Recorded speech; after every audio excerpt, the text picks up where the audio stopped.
Cause I thought you might have, you would have, maybe. Yeah. Woke up.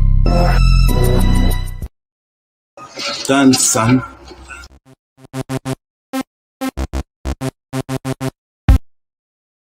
Yeah, King Chalk Entertainment. Here we go. If you haven't already, like, comment, share, and subscribe. Check us live and become a part of the show on Facebook, Twitter, Twitch, and YouTube, Wednesday and Thursday at 11 p.m. and Friday and Saturday at 1 a.m. Central Standard Time. Yeah. While you're playing the game, working out, cleaning, or whatever, check out the more refined audio versions of the show on Spotify, Apple, Anchor, and more. Keyword King Chaka ENT. Yeah.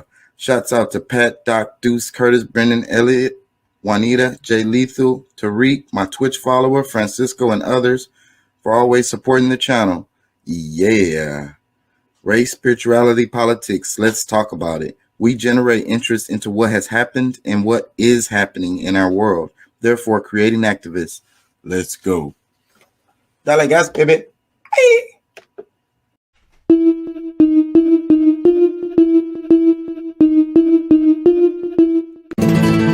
Dime qué tú quieres, papi.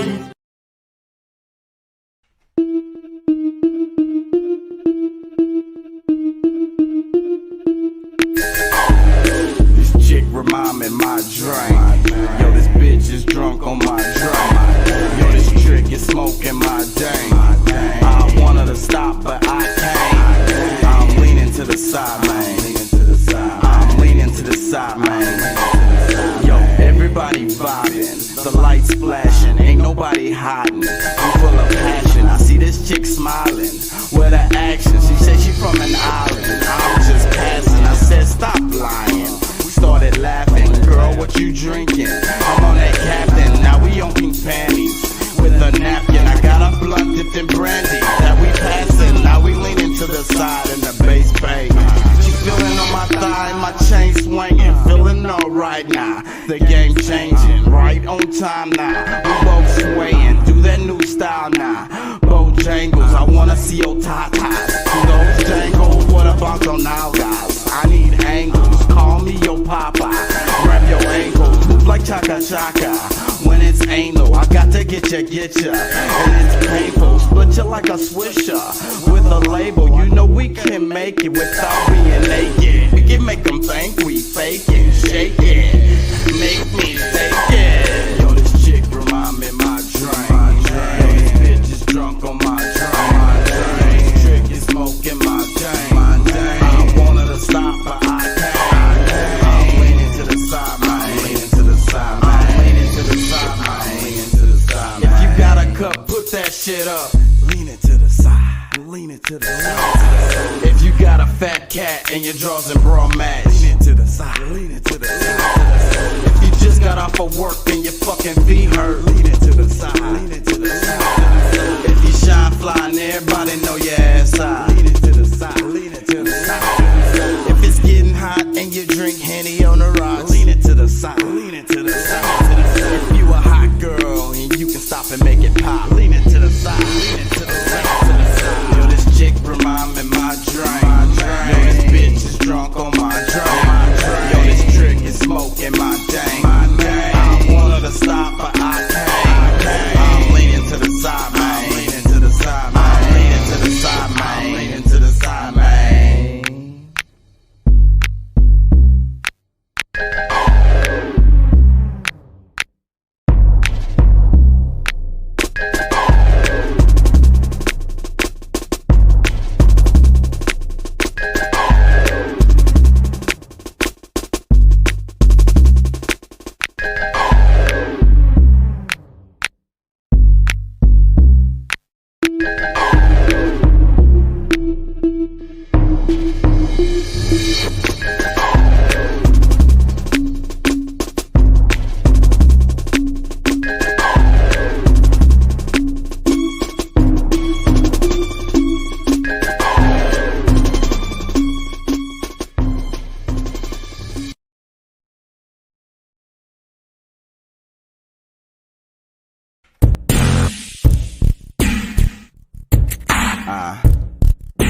I am drinking more than this shit. Yeah. This damn green, man, it's got me sitting sideways. This damn lean, man, it's got me sitting sideways. I'm on the scene, man, I'm sitting sideways. You don't feel like me, that's why you looking at me sideways. I'm riding clean and I'm flying down the freeway. Nowhere to be, so I'm taking me a free day. If it's a driving, best to listen to what he say. I'm higher than a child on the first day of pre-K. Drive slow, I ain't tripping on the delay. The cup I'm sipping on is giving dumb leeway. Anyway, the optimal ashes spilling on my khakis instead of the ashtray. Brush it off and keep it moving on. Shift my attention to what else I could be doing wrong. Sure, someone on my phone I could be screwing on. So you alone, bring your whole crew along. Sit around the table playing beer pong. She drunk, she bending over and she got a clear phone. I'm looking from the back, man, I got an ass on. Wake up on my back, where the grass come from? This damn green, man, it's got me sitting sideways. This damn lean, man, it's got me sitting sideways. I'm on the scene, and you know I'm sitting sideways. You don't feel like me, that's why you looking at me sideways. This damn green, man, it's got me sitting sideways. This damn lean, man, it's got me sitting sideways. I'm on the scene, man, I'm sitting sideways. You don't feel like me, that's why you looking at me sideways. I'm the king and we gon' do the things my way. I wanna see you in skinny jeans on Friday. When I'm leaning to the left, you better be leaning in the right way. I'm cleaner than a washing machine. If you hyperallergenic, get your antihistamine. You're like a tight wad caught in between a full of latrine and a pistol whipping fiend. Gotta get the cream is on top. ACE, we the team that won't stop. They calling me the dean cause I teach them what's hot. Thought you were the new thing, we can see that you're not. We have to get mean cause we're taking your spot. We wanna get a ring, sit in championship box. Call up your queens and tell them get clocked. When they see the muscle is supreme, your boys gon' kick rocks. This damn green, man, got me sitting sideways. This damn lean, man, got me sitting sideways. I'm on the scene, man, you know I'm sitting sideways. You don't feel like me, that's why you looking at me sideways. This damn green, man, got me sitting sideways. This damn lean, man, got me sitting sideways. I'm on the scene, man, you know I'm sitting sideways. You don't feel like me, that's why you looking at me sideways. We thought you were the new thing, but we can see that you're not. Yo, we thought you were the new thing, but we can see that you're not. If you got your own and you clean, drop it like it's hot.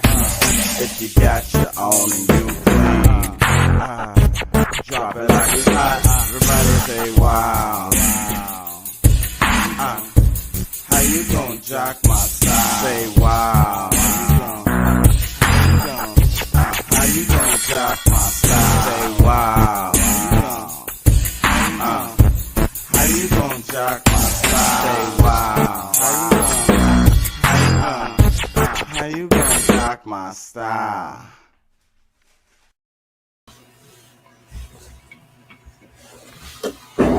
Hey, how y'all doing out there?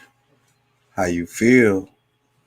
Remember, we want you to be an activist. And don't take my word for it. Look that shit up. Please. Anywho, what is real and true matters. That's the subject of conversation today, and I want to talk about some of those things. Again, how y'all feel? Y'all feel good? How you feel? I feel good today. Put the suit coat on. Shout out to Tim Black. Big reason why I do my show is because I like his show, and I'm not trying to copy it or anyway, but he wears a suit coat I like. I think it's cool. Anyways, I'm here again. We're back. Peace and love, y'all. Yeah, I had something I wanted to say just now, but it just slipped my mind because I'm looking at my damn viewers, little viewer thing. Need to get myself together. I probably should play another song because Oh, mine ain't right. But the show must go on. So, dale gas.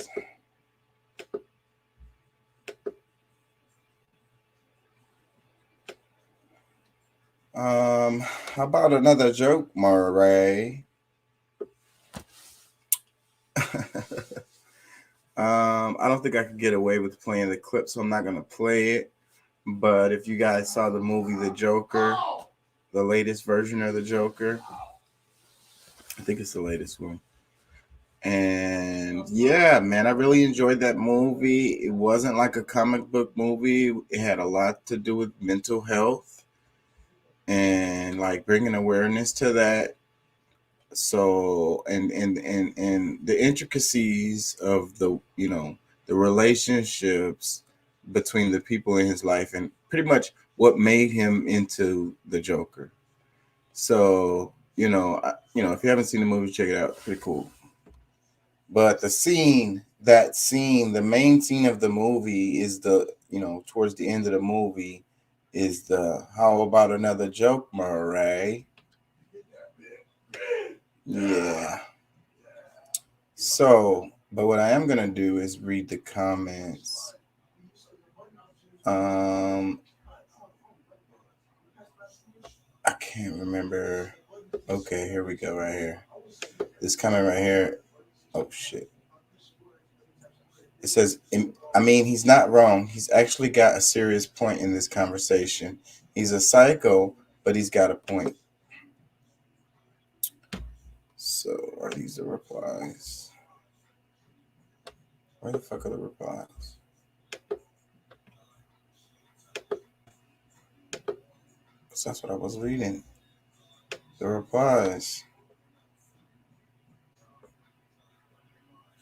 No way those are them, because that's the next list. Why it says replies, but then it just doesn't show anything. It's just blank. Oh, that sucks. I was reading them hoes on my phone. Oh, fuck it. I'll read it off my phone. How about that?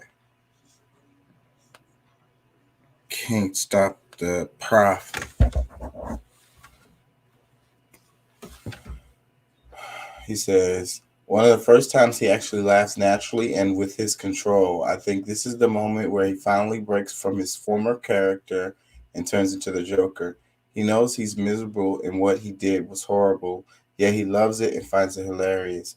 He accepts himself and finally has control over his emotions since he doesn't have to hide under a mask for society. Ironically, because he literally needs to put on a clown face, paint for a living. Hold on, let me pull it up on here too.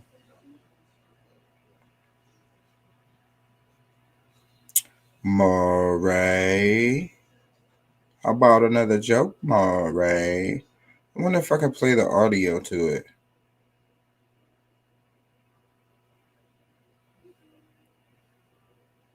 Here it goes. This is the replies to, I mean, he's not wrong. He's actually got a serious point in this conversation. He's a psycho, but he's got a good point. These are the replies underneath there. What they call them psychos, they show what society really is. You can do everything as long as you play the good kid. Politicians, for example. When you choose not to play by their rules, you'll be a psycho, sociopath, borderline, whatever, dying nonsense. Your boss abusing you, he's doing his work. Someone steals money, they're sociopaths. It's not fair at all.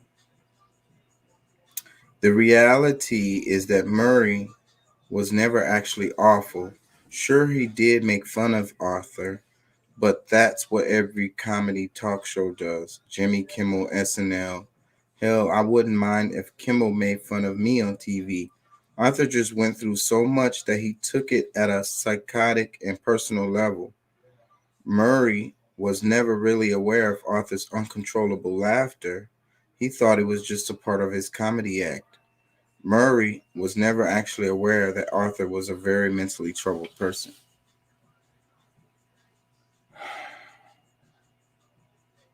Let's see.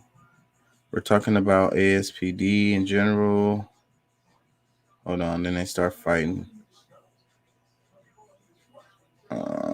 Just because someone is hated and treated like scum, it doesn't mean they're wrong. Yeah, 3 guys that were harassing and potentially planning to rape a woman for mercilessly beating Arthur up for being in the train. They deserve to die. It's really interesting. I just think that the comments are interesting. I do that a lot. I watch YouTube videos and I read comments. Oh shit! I did not mean to do that.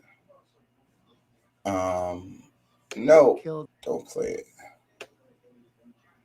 And I do the same thing on Instagram. Uh, I scroll and I read a lot of comments. I don't know. Maybe everyone does that. Funny thing is, Arthur never mentioned his actual reasons for killing them, which were perfectly legitimate.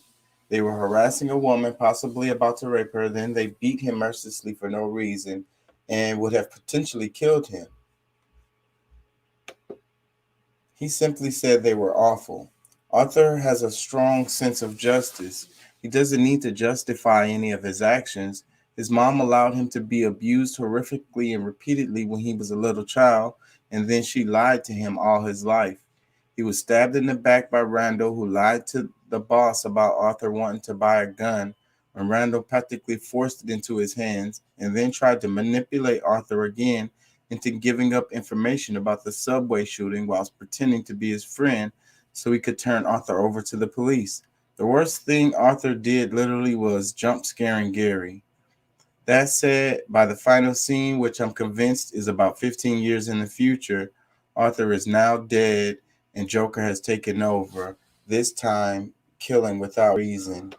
He became. Oh man, I lost it.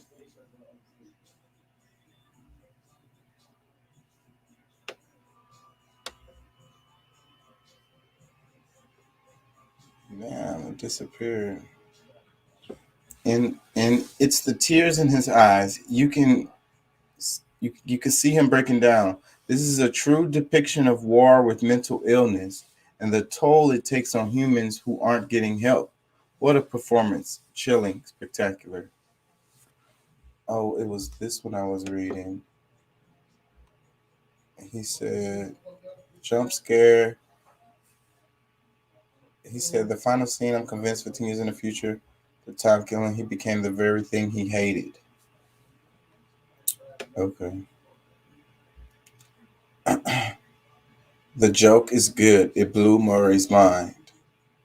It was one of the most powerful scenes in movie history. Definitely, yes. I still have goosebumps. You get what you fucking deserve. A mentally ill loner with a society that abandons him and treats him like trash that made me cry. The fact that this Joker isn't the villain of Batman, it's a psycho dude with a torn mind, and Phoenix played it so well. No over the top special effects, no huge battle scenes, no global level threat, no aliens or godlike species, just top shelf acting, writing, direction, and cinematography. I would say that. Like, it didn't really have no car chase scenes, nothing. It had a story. And then a lot of people saw the movie and said they hated it or they fell asleep on it or whatever. I was like, how the hell can you fall asleep on this movie? It was like tension the whole way through. Y'all want to see Fast and Furious 9000. For some reason, Joker is extremely relatable for almost everyone. It's almost as if there's a part of everyone in the Joker. He's probably the greatest comic book character ever. Imagine being such a good actor that people forget that Robert De Niro is in the scene. Yeah, he blew, and that's who he was playing with, back and forth with Robert De Niro, and he totally blew him out the scene. I would agree with that. And Robert De Niro goes hands down one of the. Can anybody argue that he's a great actor?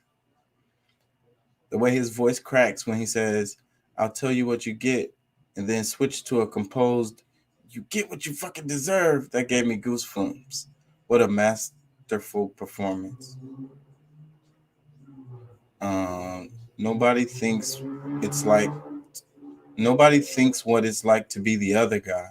1000% true. I think the Joker actually makes sense. He actually tries and incorporates today's society with his acts. It's very well done. I guess I'm not gonna go on and bore the hell out of y'all with that, but I figure I'd start with that because I was watching this scene. It popped up on my random ass timeline, but they know, I guess the algorithm knows I love that movie. I went to the movies and saw it with my daughter, and then I don't know, did we go back and watch it again? I know I watched it again. I must have watched it again at home, like as soon as it was released for streaming. I watched it again. I think it was a really, really great movie. One of the best movies that's come out in the last however many years. Without a doubt. That's my personal opinion. So if you haven't seen that motherfucker, check it out. Anywho, let's keep it moving. I kind of want to wait for Pat to get deep into this, but I was going to talk about Native American history, but let's go to, I think, some news. Oh, yeah, I kind of want to wait for Doc. I hope Doc's here today because I'm going to talk about guns, germs, and steel. He mentioned that before in the previous show. And we talked about a likely U.S. Civil War in the previous show.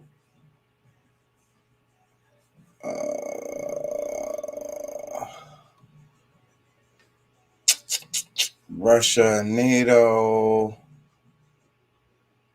Oh, the apartment building. Which video is the better one? Can't remember. Yes, this one. What the fuck is up with this shit, bro? And this is racist. Y'all check this shit out.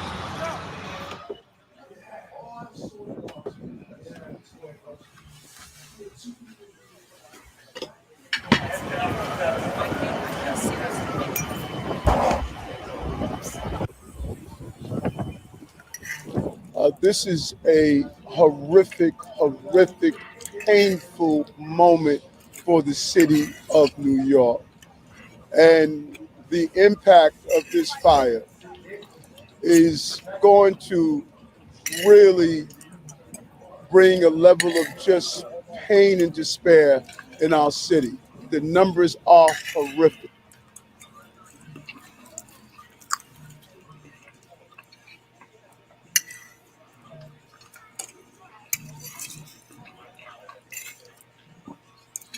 They were met in the hallway with this fire. Very heavy smoke, very heavy fire. Units pushed in. This smoke extended the entire height of the building. Completely unusual. Members found victims on every floor in stairwells and were taking them out in cardiac and respiratory arrest.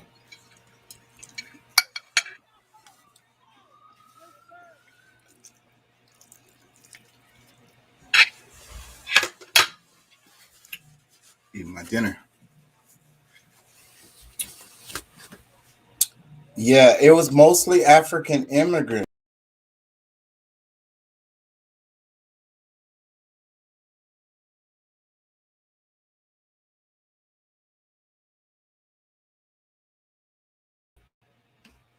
My bad.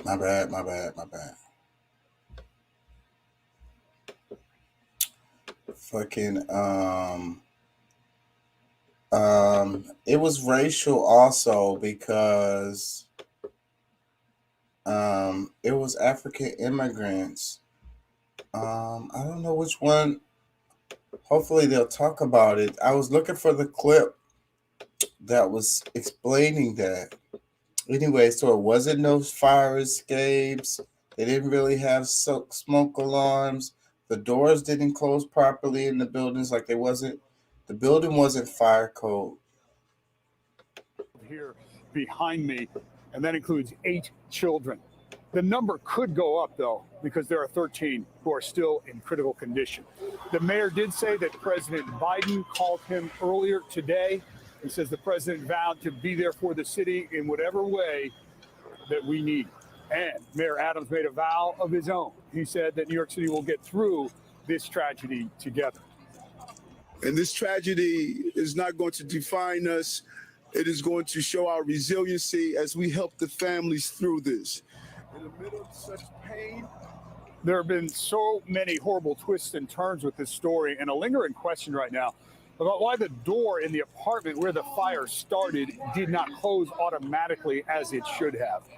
We threw everything we had at this story today. News 4 did. We've got team coverage. We'll begin with News 4's Andrew Sith, who has the very latest on the investigation. Andrew? All right, David, right now, the fire marshal remains on the scene here on East 181st Street in the Bronx. We want to show you there is a fire investigator's truck out in front of this 19-story house. They're not covering it right. They're not saying the right shit. They're glossing over this fucking story. Hold on. Let me see if I can find it. I know damn fucking well I got a better video explaining that shit properly.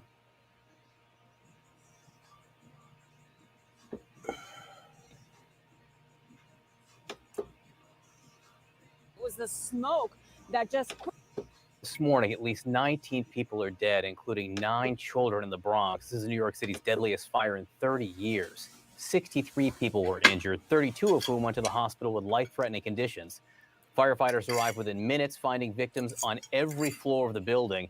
Officials say the death toll is likely to climb. Let's get to CNN's Bryn Gingras live in the Bronx with the latest on this horrible tragedy, Bryn. Yeah, I mean, just unimaginable devastation here, John, as families lost loved ones just within a matter of minutes. Now, the fire was in just one apartment of this building, and it actually stayed in that apartment, but it was the smoke that just quickly spread throughout the entire building, suffocating people as they tried to escape. As you said, 19 people were killed, 9 of them children, and dozens more are fighting for their lives this morning. This morning, the New York City Fire Department and fire marshals are investigating a deadly fire at a 19-story apartment building in the Bronx. At least 19 people lost their lives, including 9 children. Dozens more were injured, including 13 people in life-threatening condition, according to Fire Commissioner Daniel Nigro. I think it certainly is traumatizing when we can't save a life. And our members, tried diligently, fire and EMS members, to bring some of these people back and to bring them out as quickly as they could. The commissioner says the fire started yesterday morning just before 11 when a space heater malfunctioned in an apartment on the 2nd and 3rd floors of the building. The fire then spread throughout the building when the door to that apartment and at least one stairwell door were left open. The smoke spread throughout the building. I think some of them could not escape because of the volume of smoke. Nigro says victims were found in stairways on every floor of the building. No fire escapes. One woman who did escape described the fear she felt. I was really scared. I was scared. Still not covering this right. Really hit me. By the time I got to the exit and I had the mask on, I couldn't even see. I thought I went blind. I couldn't even see. The fire commissioner said the heat was on in the building and there were working smoke detectors. But one resident no said fire the fire escapes. alarm regularly goes off. No fire There's alarms. not a fire. How was you supposed to know if it's a fire if it's always going off? The building housed a largely Muslim population with many immigrants from Gambia, a small nation on the west coast of Africa. There you go. Mayor Eric Adams Gambian people immigrants affected by the fire, they should not be afraid to ask for help. if you need assistance, your names would not be turned over to ICE or any other institution. And we're all feeling this. And we're going to be here for this community to help them navigate through this. New York's governor announced the state will establish a victims' compensation fund that will help with burial costs, housing, or residents' other needs. We will not forget you. We will not abandon you. We are here for you. And it's so important to note the incredible work of the FDNY here. About 200 members arrived on scene within 3 minutes of that 911 call, putting out the flames, working rescues. In some cases, John, there are firefighters who ran out of oxygen in their tanks as they were trying to bring people to safety. John? Wow, Brent, what a horrible situation, but they were there within minutes. Thank you so much for reporting. Please keep us posted. So anyways, Yeah, these are African immigrants. All right. So I'm saying it's racial. And you're like, how? Well, the fire itself wasn't racial. The conditions that those people lived in was racial. The fact that that little fire killed so many people was racial because they were living in a building that should was not up to code. And that's only acceptable when it's someone like some African immigrants that's living there because they can't really complain, right? We'll just call ICE on your ass. Get your ass up out of here. You ain't even supposed to be here or whatever. Half of y'all probably illegal, but they don't know if they're legal or not. They don't care. It's racism. So what I'm trying to say is if you live in a building any fucking where in the United States, but especially in a place like New York, and the building is decent, it's gonna have closing doors, it's going to have working fire alarms, it's going to have fire escapes. And all that shit is going to work properly. And if a little fire breaks out in one of those buildings, it's not going to be a big deal. The sprinkler system or whatever the hell is going to, and nobody's going to get hurt. You won't hear about it. It won't be on the news. The fuck out of here, man. You got to look at this shit and realize that it's a real thing. Let me see what else they say. Daisy, thank you so much for being with us. Can you just tell us a little bit, start at the beginning. When did you first realize that there was a fire in the building? Okay, when I realized there was a fire in the building, my husband, he opened the door. He said, wow, I smell something burning. And then he opened the door. It was a fire. He said, okay, baby, get dressed. I was like, for what? You know, but the alarm was going off for a while, so I didn't pay it no mind. But then when he opened the door and I went out there, I passed out. It was devastated. It was real scary. And I went to the elevator. They was like, no, don't take the elevator. I went to the stairs, opened the door. It just blew me Do back in y'all the house. see And I any fire panicked and I told my escapes? husband, let me in the house. Where's the I can't fire see. I'm escapes? blind. I can't see. I can't see. If I stayed out Looking there at that another 3 building, look at the seconds, I would have outside been of that blind too. building. And I feel so Do bad you about the see any people kind who, of scaffolding or any it's kind really of bad. It's really ladders, scary. And stairways, this morning, I any of didn't that want to come shit? out the building. But my husband was like, you don't have to go. The elevator is not working. You got to be walking back up. I was like, The okay, I elevator already doesn't promised these work people. when Let me just when go there's a and do what I fire got to and do and get it electrical over with. shit be getting Yeah, fucked up. Look, it's an incredible loss when you look at the people who are gone and still the people who are injured with some life-threatening injuries as well. Tell us, so once you got down through stairs, is that right? Can you tell us about exiting the building and what it Interior was like? Did you stairs. see other people? What kind of state were they in?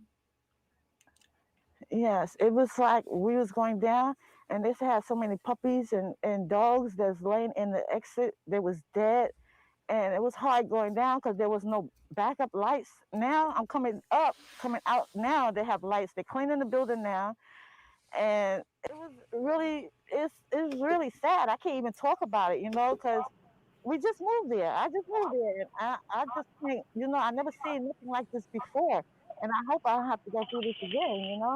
It's really demonstrated to see all the stretches and the people who died kept coming out on Devastating is what she's stretchers, trying to and say. the puppies laying in the exit, the dogs, and all this. I mean, it's really sad. I don't know nobody in the building. I stayed to myself, but it's really bad. I feel bad for the family, and I give all my love and my blessings go out to the family. To the loved ones. Daisy, you mentioned that the exit stairs were not lit. There's also a question about doors that should have been self-shutting, right? Doors that should have closed on their own, fire doors to keep smoke in certain places or Exactly. fire in certain places. Can you shed any light on that? What were the condition of doors in the building that were supposed to close? Did the doors close? Yes, they close, but the exit, when the guards go and make their rounds in the building, the doors stay open and they slam. They let you know they're doing their rounds and stuff. They slam the doors Who real is they hard, doing what And the rounds? building is Sound like okay, a but prison. after today, what I seen, I don't think I can deal with this anymore. You don't think you I can never stay went there? through nothing like this. No. No, it's not. It's not. I don't think so. No, I can't. And my husband, he's sick. I'm taking care of him. He lives there, and I'm with him, watching over him. That's not a place for him. Have you had, Daisy, safety concerns about the building? Yes, really. I mean, I don't talk with nobody. I don't communicate with nobody.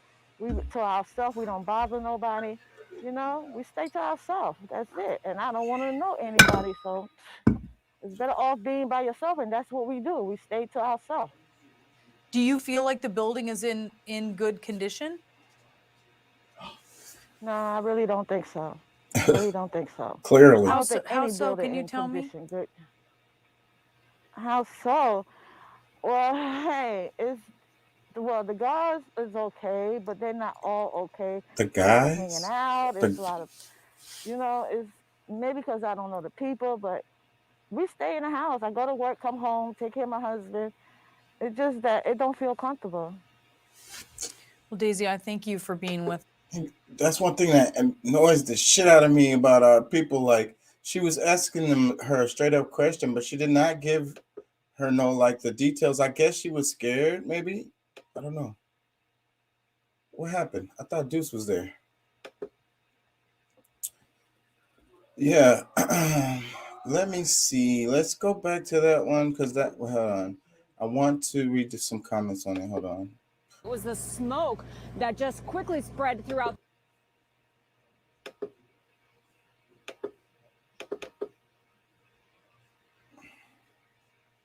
One second, y'all.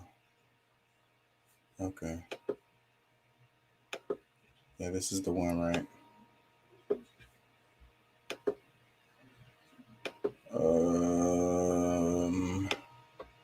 Deadly fire. Let me read it.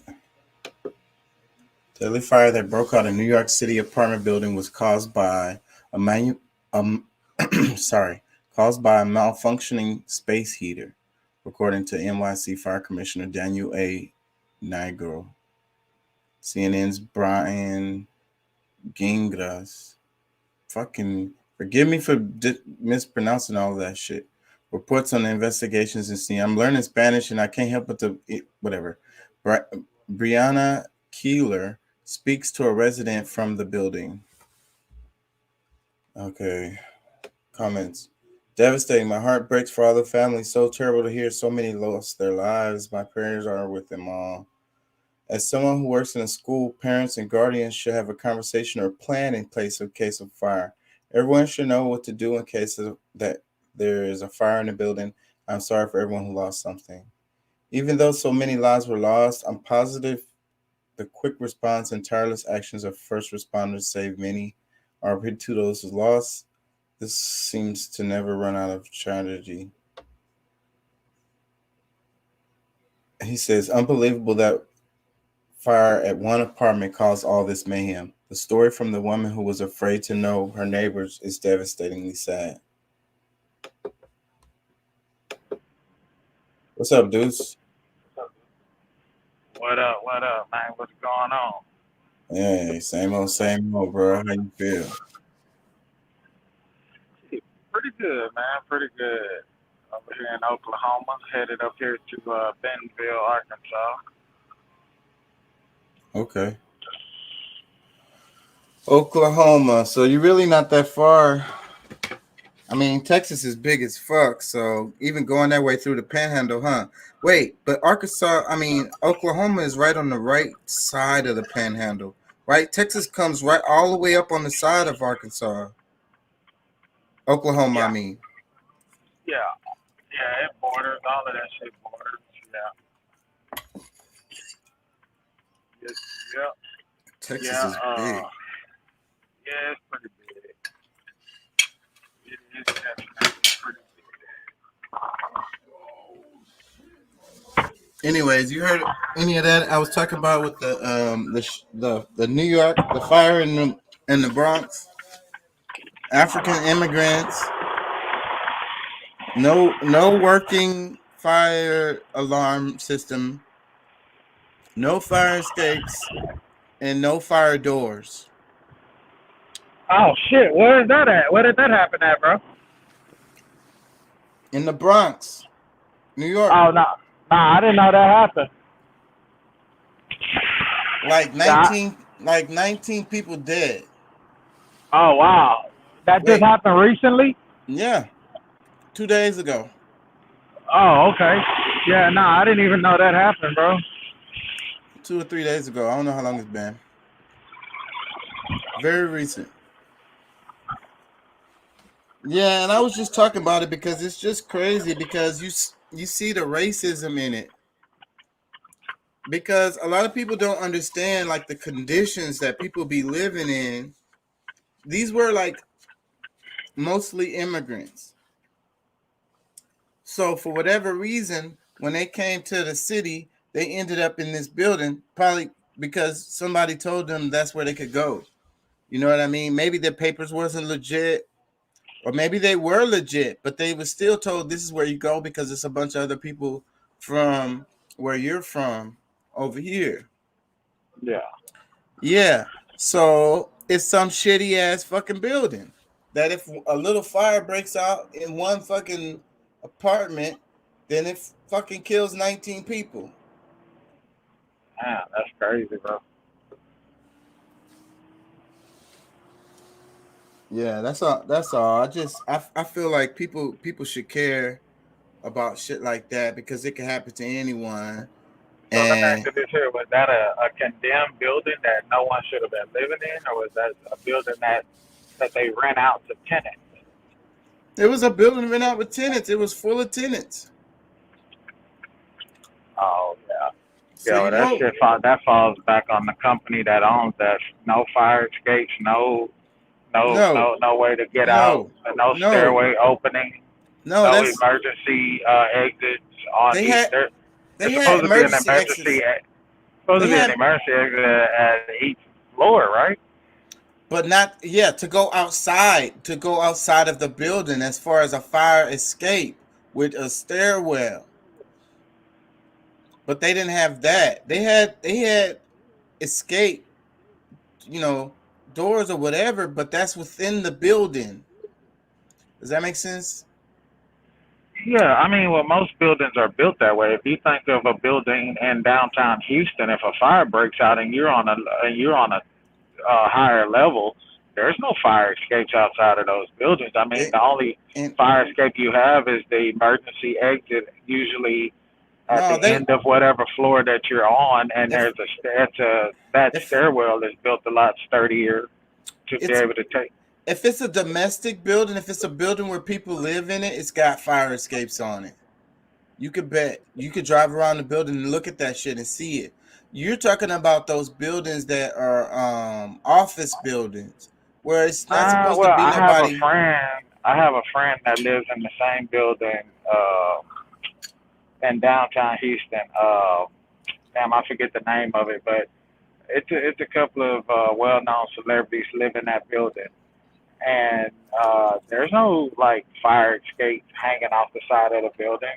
The only, like I say, at the floor that she lives on, at the end of her hallway, there's signs that tell you, emergency evacuation, and that's usually a door at the end of the hallway. You hit that door, and that's a stairwell, and it takes you all the way down to the bottom level to go outdoors if a fire breaks out in the building.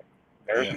There's no emergency fire escapes like what you would see on, like usually you would see that like out west or in the out east, In northeast up there around New York and those areas like that. Like back in the day, you used to would see those metal wrought iron painted black, fire escapes off the building. But nah, like I say, man, I got a couple of friends that but live th- in but this that did live in happen in New high-rise York. buildings in downtown, and there's no fire escape. But There's but an but, exit at the end. Go ahead. but it did happen in New York. It happened in the Bronx. Yeah, but They I supposed to mean, have fire code, fire violate, fire. They supposed to have well, people coming and that checking shit. that shit. Yeah. I mean, those buildings, they haven't. Yeah, they're supposed to have inspectors that come out every month.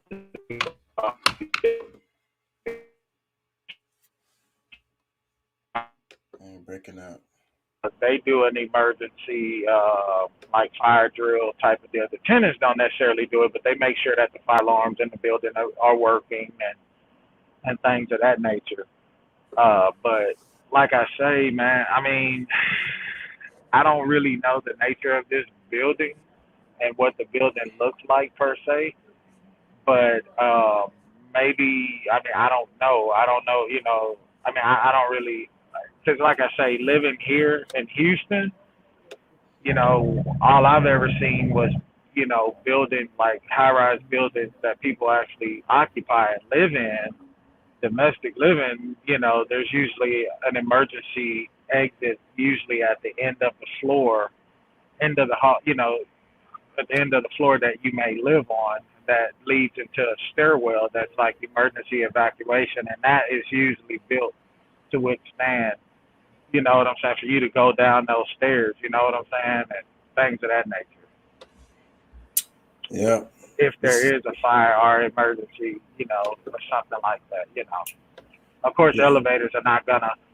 It wouldn't be safe for you to take an elevator to begin with if there is a fire. Now, if you know, now that would suck if this building doesn't have any type of emergency evacuation, you know, other than an elevator, which wouldn't be up to code. I wouldn't think that would be up to code. I would think, you know, even the buildings that were built back before, way before, you know, in downtown Houston, they're taking a lot of those old buildings that was built way back in the 50s, you know, 40s and 50s, and they're taking and turning them into apartments.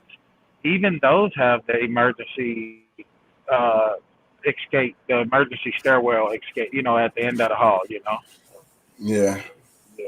Yeah, at the end of the day, it's just a really sad thing that happened, and you know, most of the people died from smoke inhalation. So it was because the smoke was thick and went through the apartment.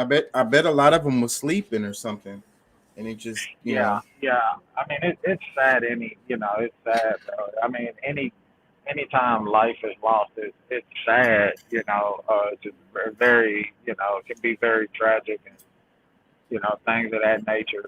Like I say, I mean, we don't know. I mean, the only thing you know is from what the tenants living there, from their point of view and their perspective and what they're saying. Until there is a, you know, actual investigation, and you know, and the results of this investigation is released to the general public. We don't know if they actually had. I mean, even still, bro, in a building like that, there should be some type of centralized that would go like, you know, siren, uh, super bright, blinking strobe lights within your apartment. You know, if a fire breaks out, you know, those types of things. You know, I mean, that's yeah, just like at my apartment complex where I live at. You know, if there's a fire and the fire alarm goes out, like you hear that shit. Like there's a loud siren ringing, lights are blinking. You know, yeah. They said that the fire alarm just be going off all the time, so it's like you can't tell if there's a real fire because the alarm is always going off. yeah, they probably have. Now, that's something that needs to be dealt with because they probably have people that are always pulling the fire alarm. We had our apartment complex where children have been playing around and somehow got the little glass mechanism uh, off of the fire alarm and actually pulled it. And it was, you know, people coming out of their apartments saying what's going on. Fire department comes up, turn off the fire alarm, inspect there's no fire, and you know, and come to find out it's a little kid, which you know, that's a big fine. If your child is caught doing that shit, that is a major fine. Yeah, So, yeah. I would definitely tell my kids don't fucking play like that. oh yeah, my kids know better. And there's one right there. I don't know if you paid attention, but when you come up the steps to my apartment, right there at the base of the steps, and then at the top of the steps, there's a fire alarm and fire extinguisher. Here, check this out.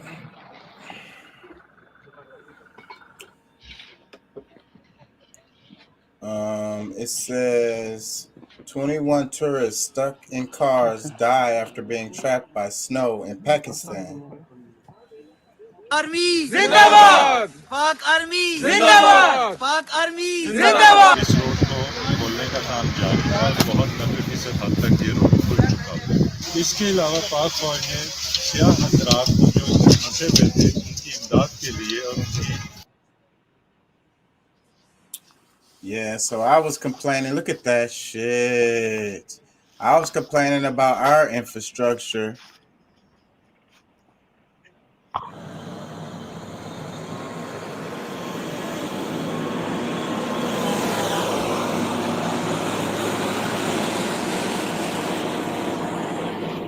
Ain't no driving through that shit. Not till that damn tractor like that came through there. Did you see that shit? Yeah. I caught little bits and pieces. I'm rolling, so. Oh yeah, that's right. My bad. You driving? I ain't gonna play no more videos then. For you. I can watch. listen to them, but yeah. Yeah. Well, anyways, that one was showing a big, thick ass snow on the fucking roads in Pakistan. Oh yeah. It said 21 tourists stuck in car and die. Wow. So what was that? Was that from just snow that fell, or is that from like an avalanche or something, or what? No, just the snow that fell. A whole bunch of damn snow, like a snowstorm. Oh, okay. Yeah. Like I say, man, it's definitely it's sad, bro. I mean, we get, there's times there's some things that have happened here in the States, like, where there's an ice storm or something like that, and there's several car pileup and, several wrecks and things of that nature. People are stuck on the roads and things of that nature. It's just Mother Nature, bro. Well, let me ask you a question. What do you think about the universal health care in California? They're pushing for universal health care in California. What up, Pat? What's the deal? Hey, what's going on, Pat? What you say about it, dudes? Ain't nothing much, bro. Ain't nothing much, man. Out here grinding, you know what I'm saying? Trying to hold it down like you trying to hold it down like a hubcap in the fast lane.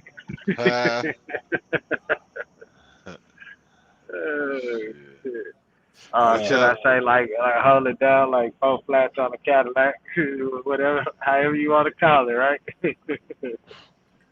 Yeah, I done heard them. Shit, I done heard them both. Oh, so what y'all chatting about, man? Well, did you hear about that fire in the Bronx where like a bunch of people died? It was just from smoke inhalation. It was a small fire, started from like a space heater, but it was because the conditions of this building was so bad in the Bronx, it ended up being like 16 people died. Nah, I didn't hear about that. That's wild. That's crazy. Was it It was a high rise? Yeah.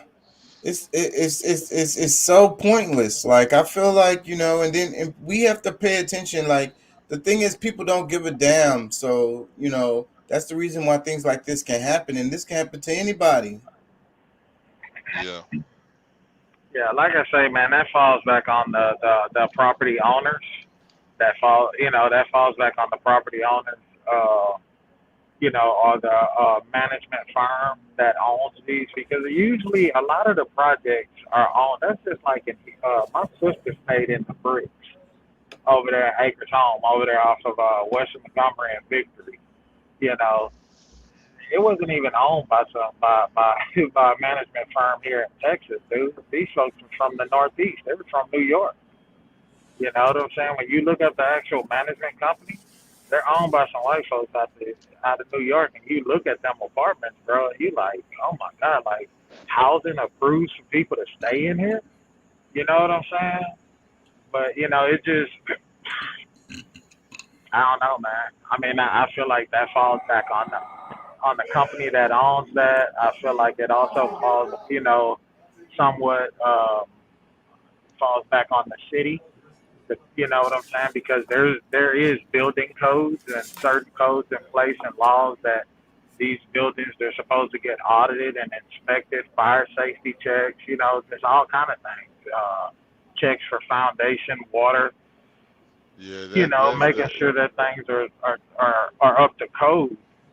yeah, there's a So lot more responsibility in it than just the owners. Because I mean, the owners won't really get. Well, I mean, they get hit up, but as far as like you saying with the codes and stuff, but that kind of reminds me of this thing what happened in Miami,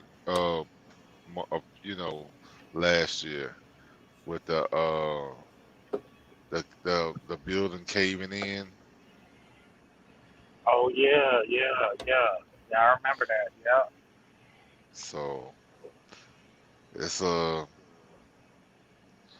that's some I don't know, man. I feel sorry for them folks. Is that smoking fire is not a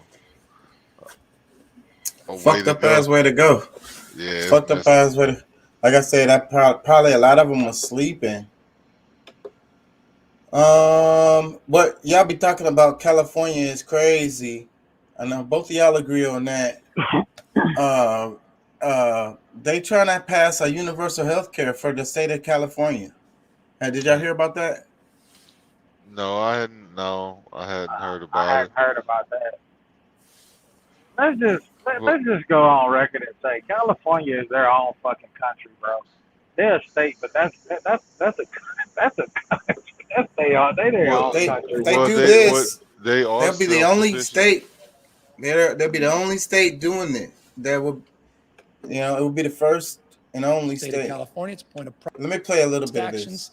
No one else in the country, no other state in America has done more in this space than the state of California. It's a point of pride in the last few years in particular.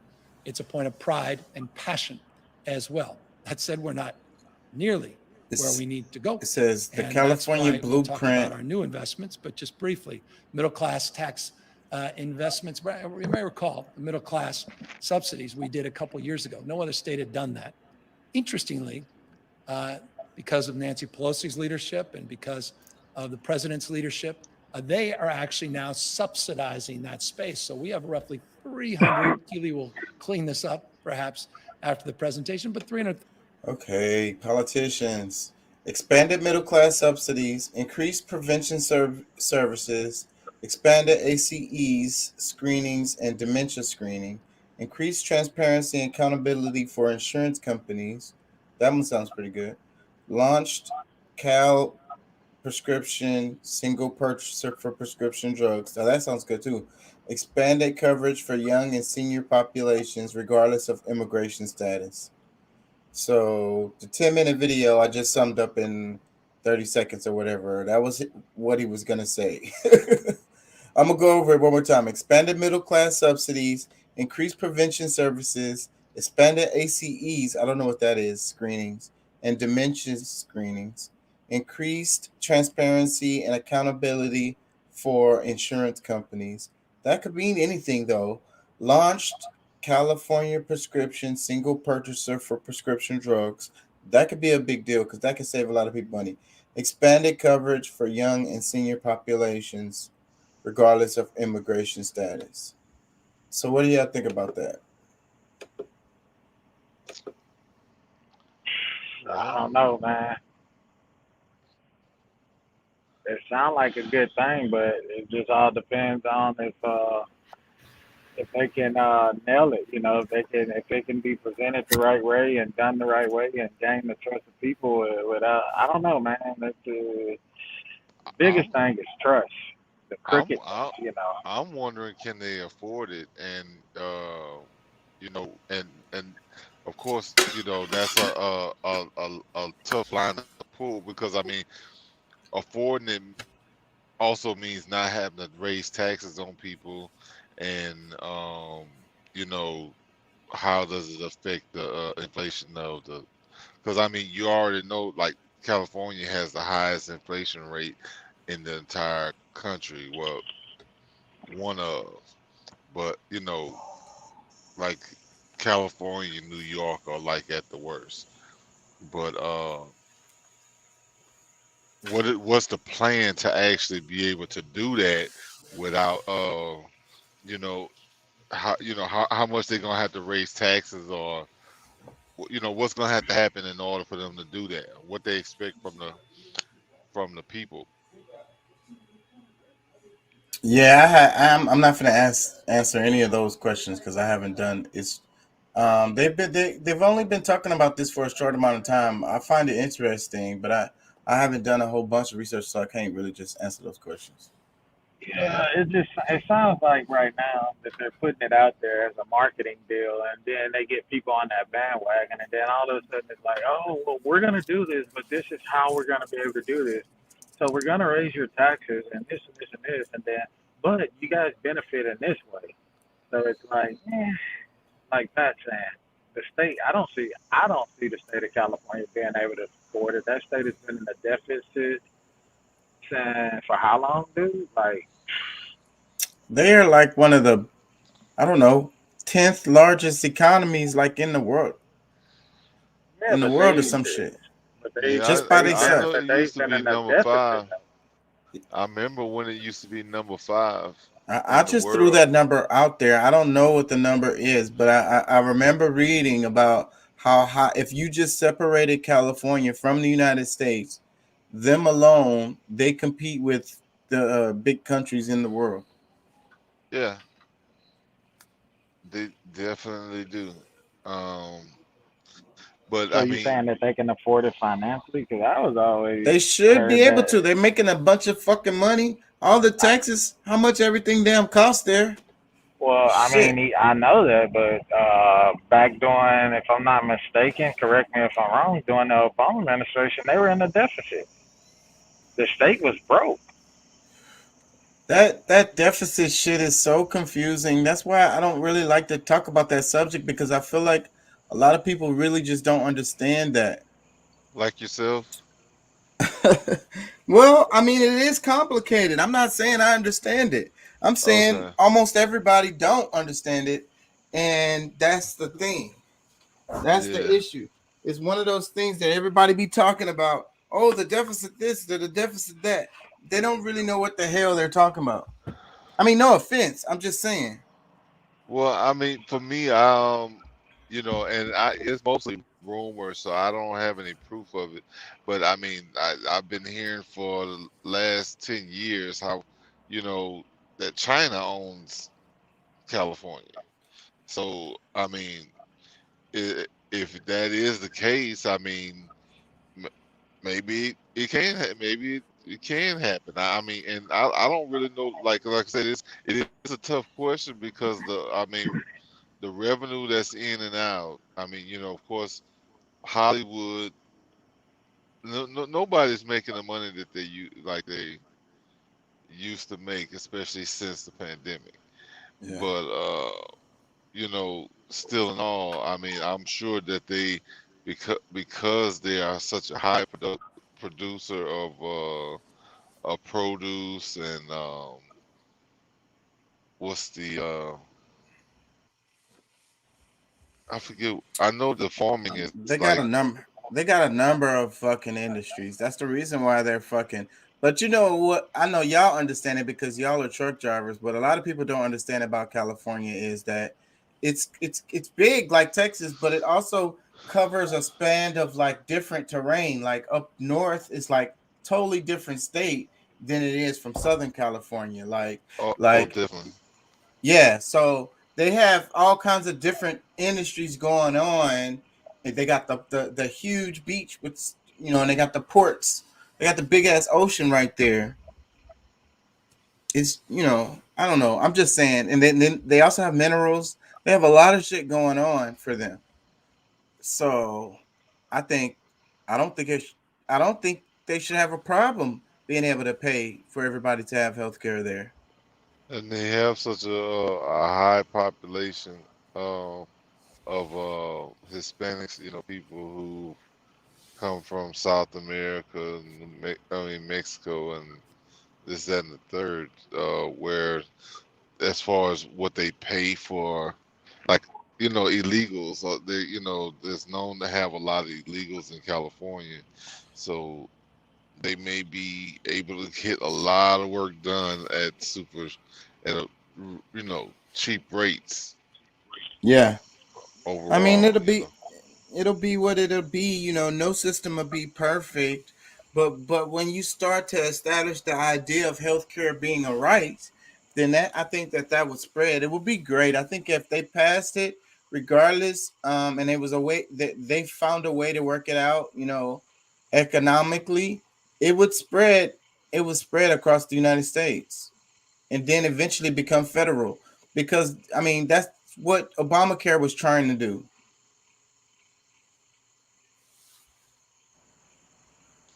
Well, Yeah. I don't know if they can do it. I mean, more power to them, bro. Because I mean, I know that there's a great population of people that needs that kind of service. I mean, the homeless is real big around the state of California. But it'll Um, change what you're paying for your prescription drugs. It should bring down how much you're paying a month for your insurance. So it's gonna affect everybody. I mean, we hope so because that was the same thing they said with Obamacare. And to be honest with you, from my viewpoint now, I mean, I just got into being a company driver as of last year in 2020. Well, year before last because it's now 2022. But uh, what Obamacare did when it came in, you had like this company right here that I work for. As an employee, your insurance was free for you, your spouse, and as long as you had minor kids, your insurance was free. The company paid for that through Blue Cross Blue Shield.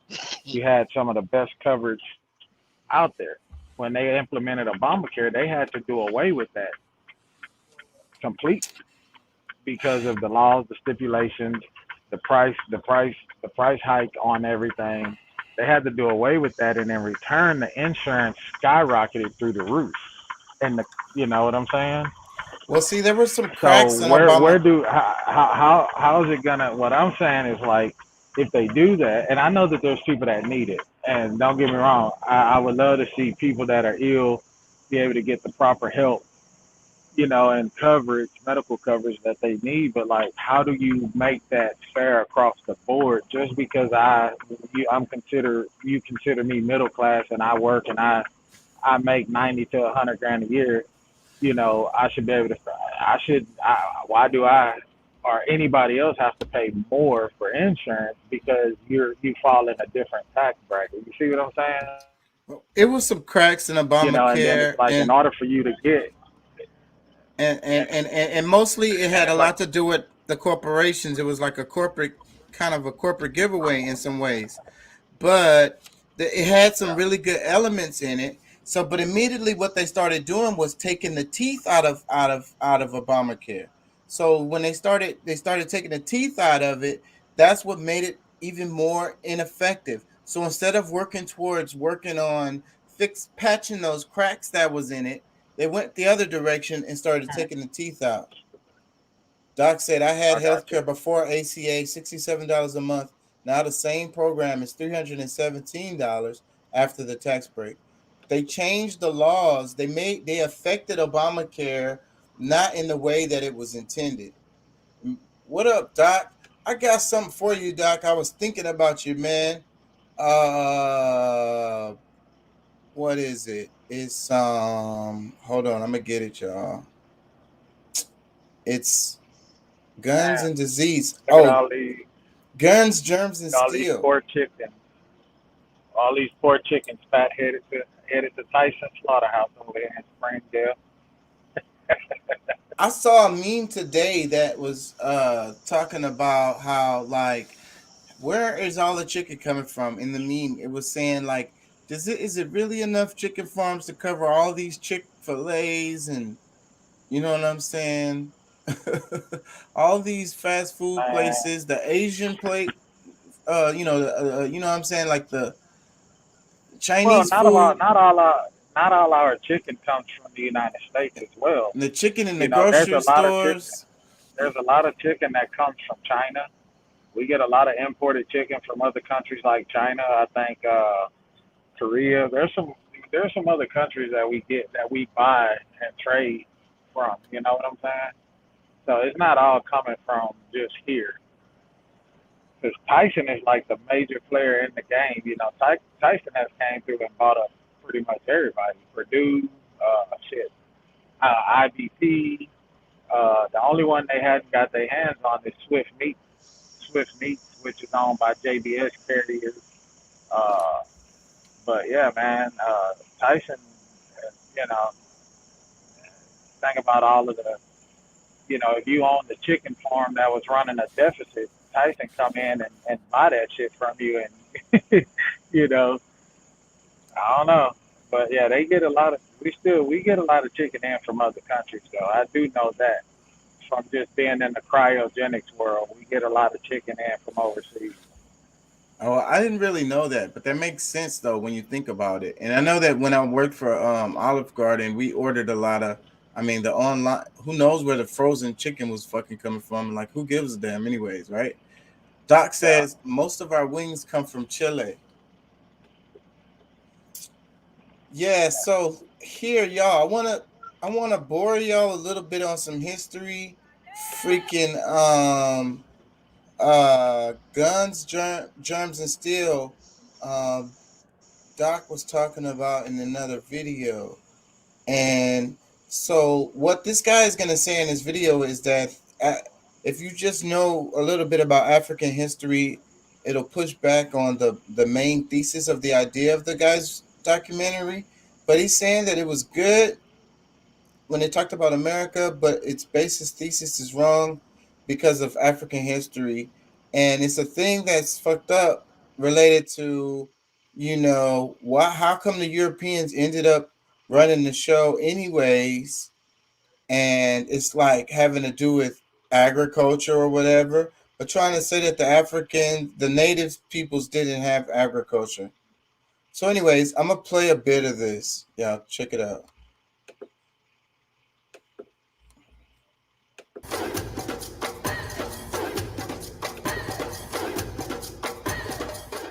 Hey, Cypher here. There's an open question in the history profession that, if sufficiently answered, could not only change the way that we conceive the world as a whole, but give a pretty definitive way for world politics to advance in the future.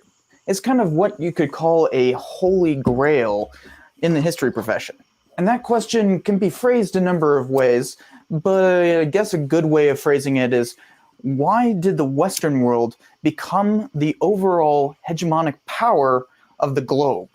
Put simply, is what makes the West strong? Like, why was Europe able to conquer pretty much the entirety of Africa by the end of the 19th century? What made them such an unstoppable force? If we can answer that question, we can say what's the best course of action for developing nations around the world. That's kind of the whole idea behind modernization theory. But you can probably also tell that this has never been satisfactorily answered. It's still a holy grail, and it probably just can't be answered, to be honest. And while there are many, many answers to that question, the most popular is Jared Diamond's Guns, Germs, and Steel. And you'll see Diamond's answer all over the place. In fact, he made a documentary for Nat Geo specifically around this answer. But of course, Guns, Germs, and Steel has its detractors. In fact, some historians go so far as to call it pseudo-history. Now, I wouldn't go that far by any stretch, but there are enough problems with his hypothesis that we can't take it as a particularly good answer either. So my answer to that question is, how did they end up conquering everything? Is because the native peoples, the humans of the world, they really just couldn't see another person like that looked like them, another human that was capable of doing these like super atrocious type things, these atrocities, like the dishonesty. You know what I'm saying? That's how they won, because the peoples didn't think that way. You know what I'm saying? And when they came with these lies and the cheating, it really, that's how they won. They won by lying and cheating. They took over by doing that. And I think that's the reason why it's all like he's saying they can't figure it out historically, because the real answer is ugly. It's an ugly answer that they don't want to admit to. You there, Pat? Yeah. Yeah, I'm gonna play some more of this, y'all. Check it out. There. So let's talk about that, and specifically how the continent of Africa and its history kind of contradict the entirety of Guns, Germs, and Steel. But before we get to that, this is actually part of a massive collaboration. We're all talking about African history. Before me was Mr. Beat, doing one of his compared videos between Rwanda and Burundi. And since this video is actually the end of the playlist, the beginning of the playlist is Kagito, who's talking about the San people, or the San people, I don't know how to pronounce that. So if you're not on the playlist already, it's time to fix that. But if you're already on it, let's talk about how the continent of Africa and its history makes a bit of a mockery of Guns, Germs, and Steel.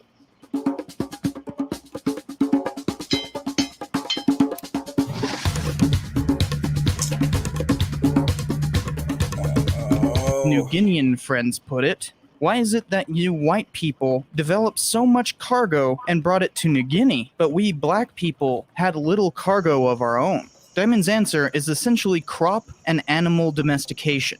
Up to what he calls the starting line, humanity was fairly uniformly advanced.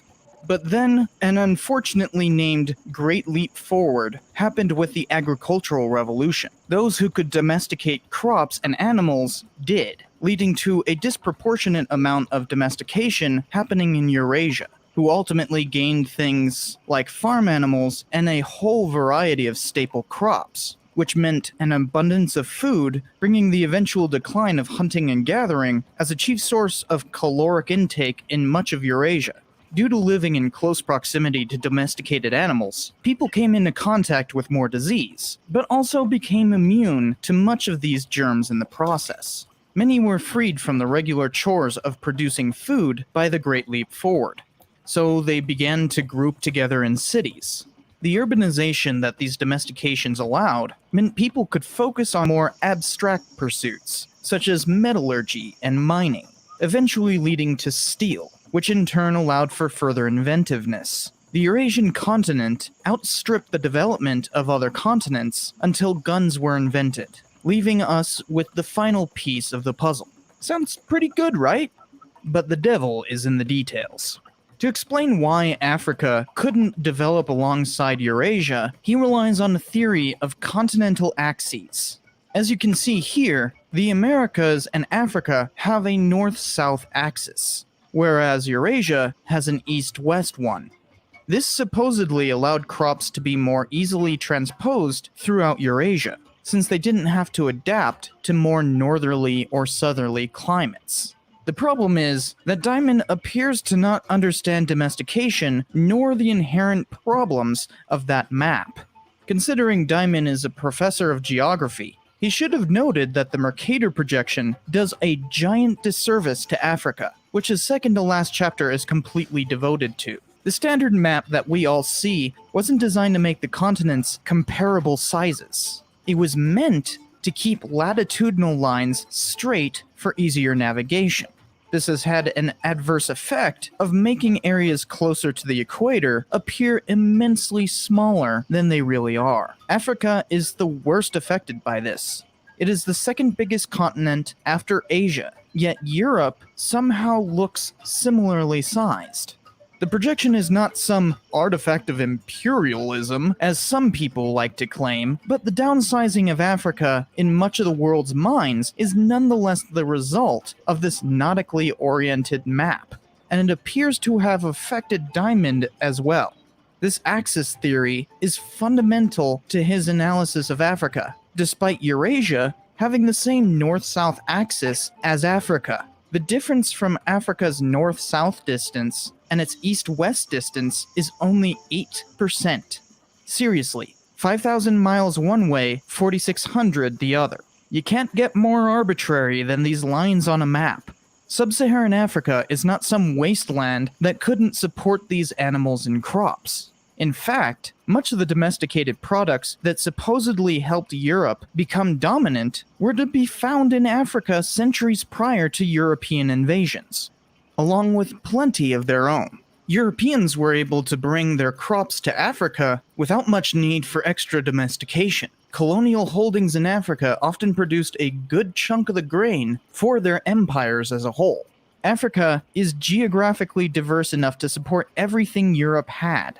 It is incorrect to claim that Africa couldn't domesticate enough species to compete. Not only could they, but they did.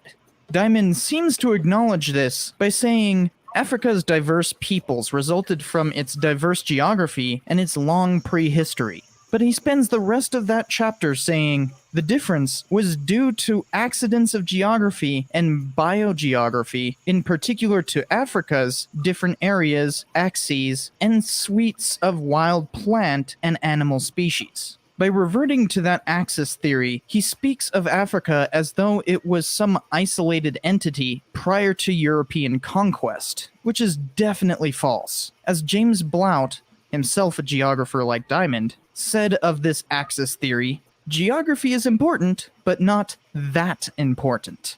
While the Sahara acts as a massive barrier even today, it was not something that couldn't be overcome. Romans explored into sub-Saharan Africa in the 1st century BC. Turks and Arabs were trading in African slaves as early as the 7th century AD. The Indian Ocean was interconnected by trade dating back to at least the Bronze Age, and trade caravans across the Sahara were recorded in ancient Egyptian records. In short, sub-Saharan Africa was connected by trade. In East Africa's case, far more so than Europe.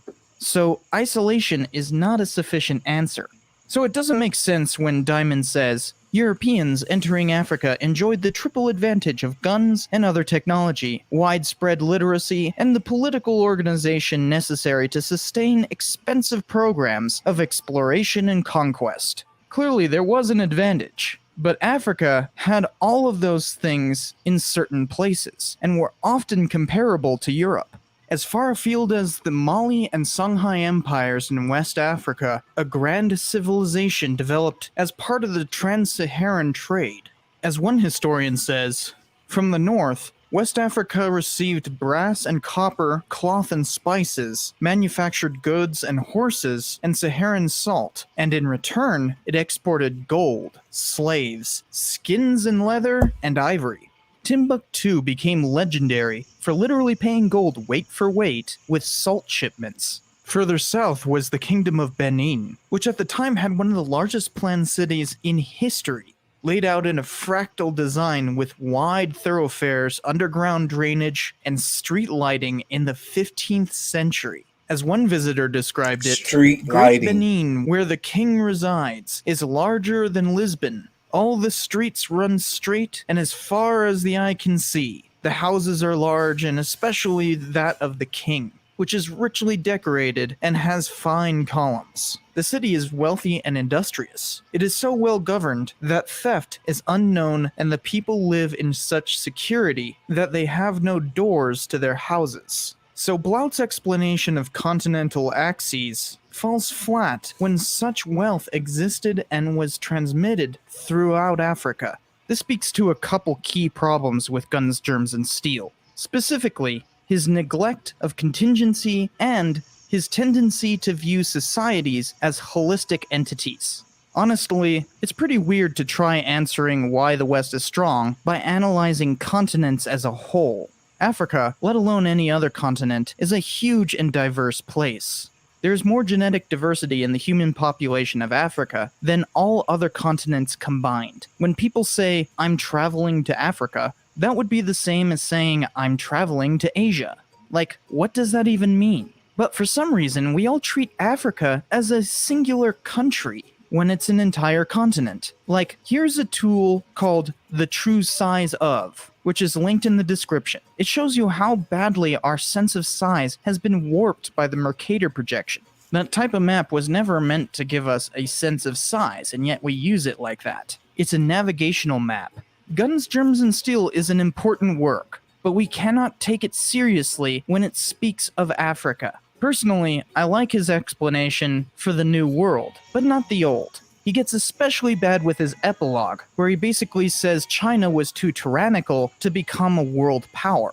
That's called Oriental despotism, which is the racist idea Asians and Northern Africans needed to control water in their countries, called hydraulic societies, so they naturally resort to tyrannical rule.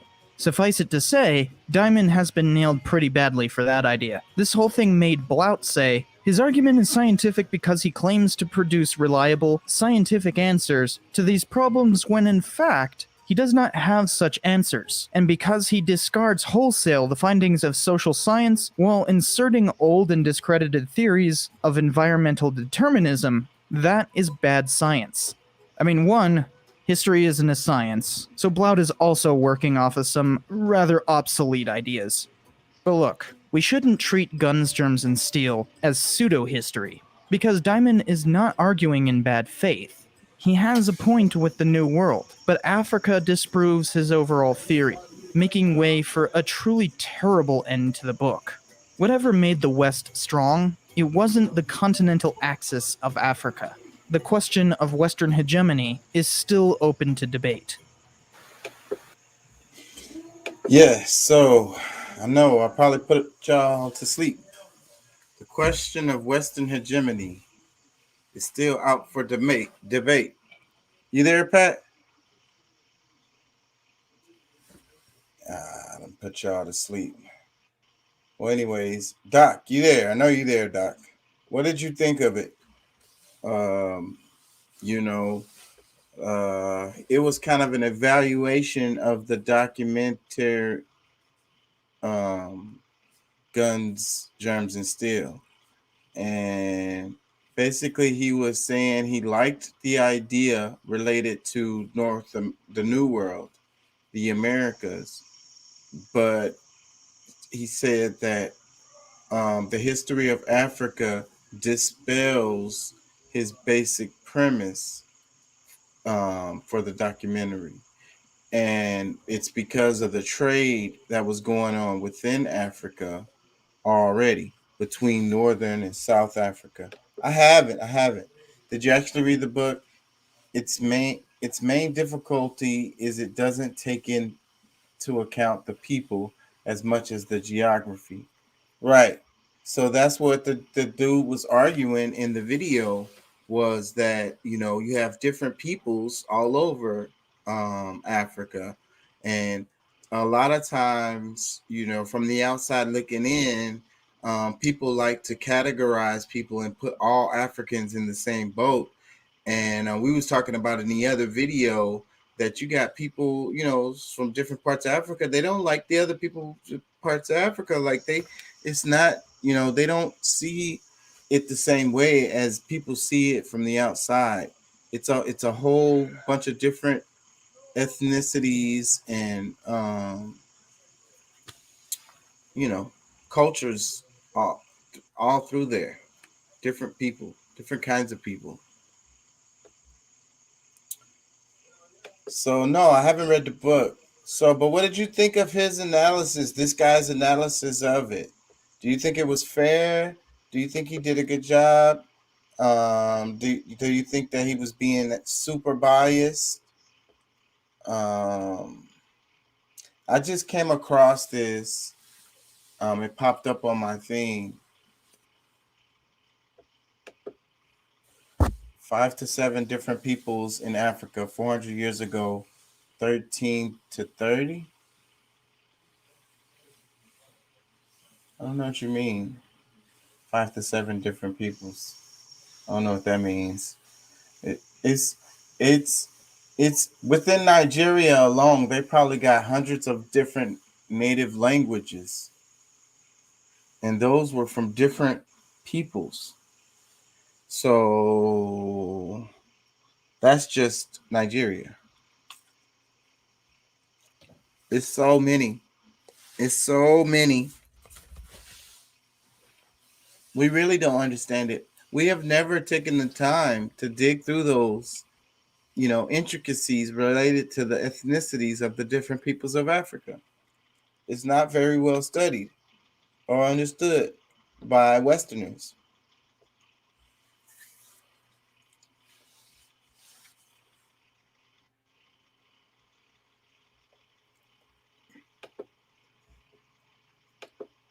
Damn, I done put everybody to sleep.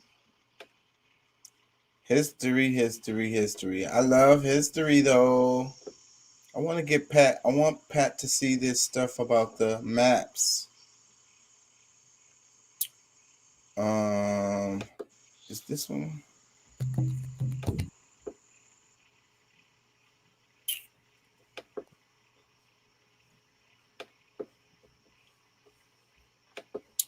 Native American, the maps. Let me see. What'd you say? Nigerian groups as a people, despite the many languages. No, not necessarily. Nigerians do call themselves Nigerian because they're from Nigeria, but that's more of, again, from like a colonial point of view, because that's their like nationality, if you will. But each Nigerian is gonna have they all have different kind of like ethnicities within Nigeria. It's different, it's literally different peoples, with different heritages, different languages, different cultures, even. It's just that they so happen to live in Nigeria. He says, just like there were hundreds of people that became the Germanic barbarian peoples. And you're absolutely right.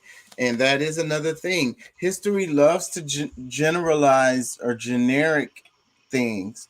So, yes, the barbarians were not just like one group of people, it was a whole bunch of different tribes of people, and they called them barbarians, but they were not like one. They didn't even all have the same religions. They didn't all look alike. They didn't come from the same ethnicities. They probably spoke different languages. That's a very good comparison. He says they come from a group of indigenous. I always have trouble saying that word, indigenous Indigenous. tribes. Indigenous tribes, similar to South American areas as well. Yeah, that's a perfect example. I like that comparison. Because they call them Indians. Like all of the Indians were Indians. First off, they're wrong by calling them Indians. Second off, they're wrong by trying to group them all together as one, type of people. Again, same thing. It's different languages, different cultures, different religions, different ethnicities, even different, you know, features, physical features, hair color and height and all that shit.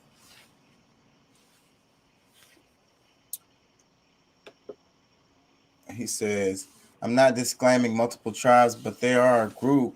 Their way of life was similar. Hunters, desert, coastal, all different groups. Yeah, but that's a way that people don't understand, because the thing is, all the peoples what hadn't been infected with the, you know, the machine of the modern like way of living or whatever. So anywhere, if you go somewhere in a part of the world that still hasn't been like touched, then you're gonna find people just like the peoples that they found here in the Americas. But that doesn't make them the same as these people over here. They're gonna be absolutely, totally, completely different. Some island group or somewhere in South America in the middle of the damn forest around the Amazon and shit. Niggas they haven't even found yet. Some of them He's, they probably don't want to find hell no. The reason why they ain't found them is because they kill them. He says when you say peoples, it's a larger group than tribal. Okay, that's just terms. Sometimes the English language is so limited, and I get limited with it. But yeah, dudes. So like you know about the people on the island, right? That if you show up, they just kill you. They don't ask no Yeah, questions. Some people man, went there I heard about that. a Some few guy went years there trying ago. to, yeah, They trying to tell him about God, and they killed him and yeah ate him, man. yeah. Yeah, Like we're yeah, not interested in none of that, bro. Just keep that shit over there over there. That's yeah, crazy. yeah. And It's but you know what's scary? The scary definitely. part of it is like in the Amazon they have these untouched tribes, but you have these mining companies, these companies that are these logging companies, and they're cutting down trees. You know what I'm saying? Clearing areas, and these tribes live there. And the thing is, they be in the way. So these companies just kill these people, like they literally just murder them. And nobody will ever know. They have never been discovered. Nobody knows. It's not like it's gonna be a police report on this shit. You get what I'm saying? Yeah, So yeah, nah, they have automatic weapons, and they be out there. And if they see some natives, they just kill them because they be in the way. that's crazy, bro. He says, "You are arguing semantics. You are talking about the trees. I'm talking about the forest." That could be the case. We could be missing each other. You're talking about the trees. I'm talking about the forest. It's different things. And I always say, it's all about perspective. You can't see the trees and the forest at the same time. You know what I mean? Whenever you're looking at a topic, whenever you're looking at anything, you either looking at the forest, you know what I'm saying, or you're looking at the trees because you can't look at both of them at the same time. So you look at one and then you look at the other. That's the way you do it. He says Avatar kind of shit, just like all history. Yeah. So Deuce, what you think about what was I talking about? Give me a little insight, bro. 'Cause I lost I signal. I'm up here in the Ozark Mountains, and I'm in and out, so I I lost I signal. I done lost it too. I ain't gonna lie, but I wanted to talk about them.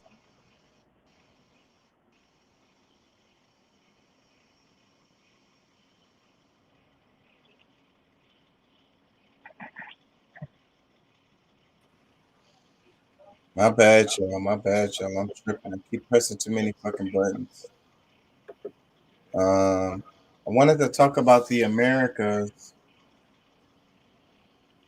history related to United States when the United States expansion from East Coast to West Coast. That's not even the damn green screen that I had. How the hell? What the hell happened? That's weird. Technology, man. Sure. It's a trip. It's because I pressed back. My daughter tells me all the time, "Don't never press back." I have a bad habit of that. On your browser or whatever. So that's what I be doing. I think it's Yeah. from when I used to make music and shit. Anyways, how y'all feeling out there? Um, Good, bro.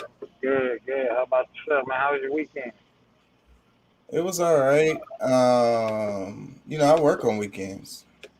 I work Friday, Saturday, Sunday. Shit, you just as well as me. Probably, I'm sure Pat too. I know Pat out there grinding. Yeah, y'all niggas work every day of the week. I just work Friday, Saturday, and Sunday. But Okay.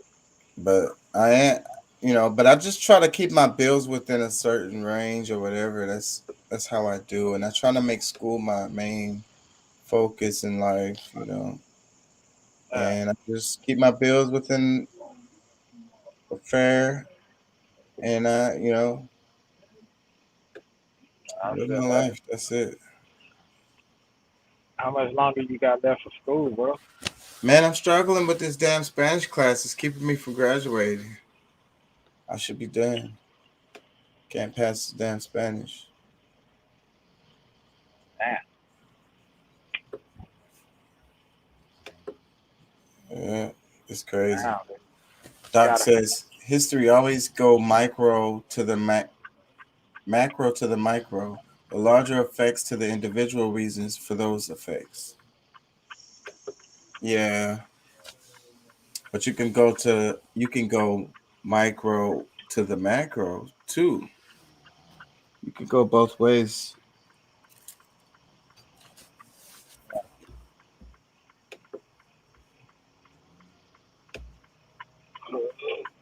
man, we finally made it through them dips and curves and up and down the steep hills and windy roads to the main Walmart distribution center.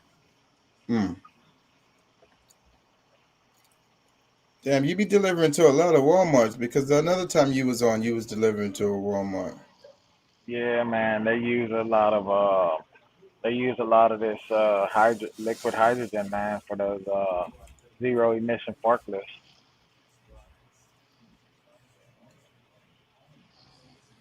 What the fuck happened with this? Let me see. I'm curious as hell. Alejandro was loving. Too distraught to stand, relatives say this 19-year-old Taco Bell employee had just witnessed his father's murder. 41-year-old Alejandro Garcia was working at this Taco Bell on Avalon and Century in South LA when a customer shot several times into the drive-through window. It's so hard for him because I can't imagine seeing your dad get murdered in front of your eyes and you're standing there, can't do anything about it. Karina Garcia says her cousin Alejandro was loving, hardworking, and a generous man. Saturday, around 11 p.m., Los Angeles police say a customer tried using counterfeit money to pay for his food. Karina says her nephew, Alejandro's son, rejected the fake bill. There was an argument, and the customer pulled a gun and started shooting. One of the bullets went in straight to his dad, which he was on the other side, and straight in the heart and died instantly. The killer drove off, presumably caught on video by the various security cameras at the Taco Bell. He knew he was dead instantly when he reached over and tried to save him and talk to him, and he was gone. Sunday morning, neighbors struggled to understand the senseless murder. And it's over food, because oh my gosh, I don't know. The Taco Bell remained closed as police continued the search for the shooter. Garcia says Alejandro leaves behind the 19-year-old son who worked with him, a 16-year-old son, and a 3-year-old daughter. His son is just so distraught right now. I just can't believe that people don't have any heart to do something like that. Alejandro was working an extra shift at the Taco Bell, as he did every Saturday, to support his family. He was such a good person. A father killed on the job in front of his son. The family now left. That's fucked up. You heard that shit, Deuce? You there? Yeah, I heard that, bro. That's crazy. Yeah, what you think? Crazy, what? So what? I mean, I heard the guy got killed because the customer was saying with counterfeit money and the argument broke out, or. Yeah, maybe it wasn't an argument. Who knows? I mean, like he probably was like, "Hey, you can't use this money," and then the dude probably just went crazy. Yeah. Man, it's sad all the way around, bro. And then like I say, you don't know the state of mind of people, bro. You don't know the state of mind of people. Guy just doing his job, and gets killed on the job. It's crazy. It's crazy. I will say that. That's crazy. Yeah, it's all crazy, man. People just, I don't know, heartless. Like really, just don't. It's such a low value for life. Oh yeah. Most definitely.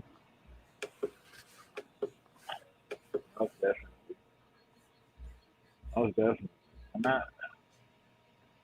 And that's why I say, like, for me, that's why I have such an issue with them trying to take away our weaponry, our way of protecting ourselves. Because as we see in that situation, a criminal don't care. Yeah.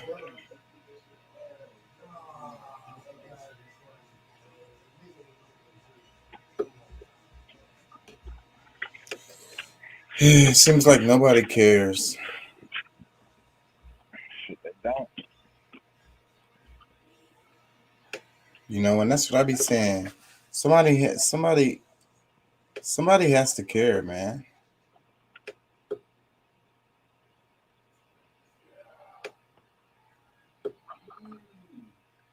You know? Yeah. Somebody has to care about something more than their family and their own life and their ego.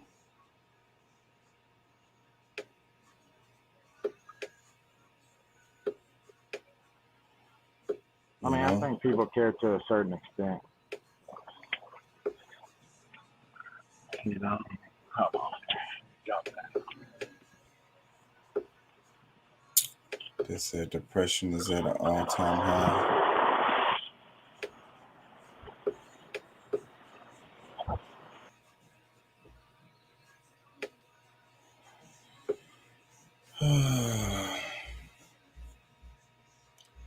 I don't know. I got some notes over here.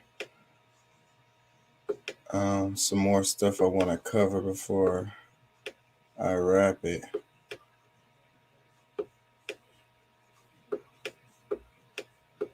I think that, we have to dig through the details. We got to be patient enough to dig through the details to actually know about, things.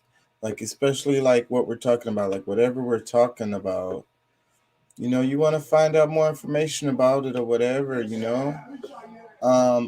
we live in a day and age where people just jump on a meme and then they repeat it like it's, the gospel, and they don't even know if it's true or not, and don't even care if it's true or not.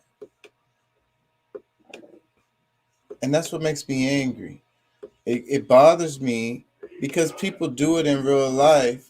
Like something happens, and when there's a crowd around, they'll try to make it look like something else happened. And if everybody believes it, then it's a real thing, you know. But even though they know it wasn't a real thing, so that's why the title of the show is what is real and true matters, because people like to they pretend on something that, like, they know it's like a fantasy. That's what it is, because you want it to be real, you want it to be true, but you don't care enough to look at it long enough to to inspect it. If it's true, you just take it for face value. What Doc says, the guy debunking GG&S was using micro arguments versus the macro conversation, but I also disagree with the book about Africa. Africa is a completely different situation that actually does follow the normal rules that happened. The Asian Mongoloid countries also break the rules of development. Yeah, I'm gonna read the book, man. I'm gonna look it up because that stuff is all completely interesting to me. So I would read it anyways. I want to hear what the guy's perspective is on the whole thing. I only have heard bits and clips and bits so far, so don't really know his argument. What's So I that think on what, bro? um uh Guns, Germs, and Steel is a book, and it's kind of trying to explain how things happened, how the Europeans ended up colonizing everything. How did we end up where we are today, basically? Oh, okay, gotcha. But I was talking about a lot of stuff. What's real matters, That's what I wanted to ask you, bro. Let me ask you this. Deuce, do you think every man has his own truth? Yeah, I feel like that. I feel like we all have our own truth. Now, whether or not we live in our own truth, I don't think we all do, but I'm not going to say that's because we don't want to. I think a lot of us just truly have never taken the time to fully do a full assessment to truly learn ourselves and our truth. You know, we're in a world that is constantly moving, and sometimes, you know, that falls by the wayside, if you will. Yeah, but I don't feel like every man has his own truth. I feel like there's only one truth, and you either align with it or you don't. I got you. That's just how I feel. I feel like it's a lot of confusion. I mean, a lot of people say those things like your opinion is a thing, but the truth is the truth. Like what actually happened, you know, is what actually happened.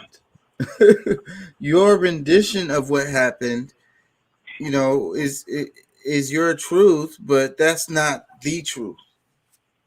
Yeah. Yeah. I feel you. I feel you. I mean, I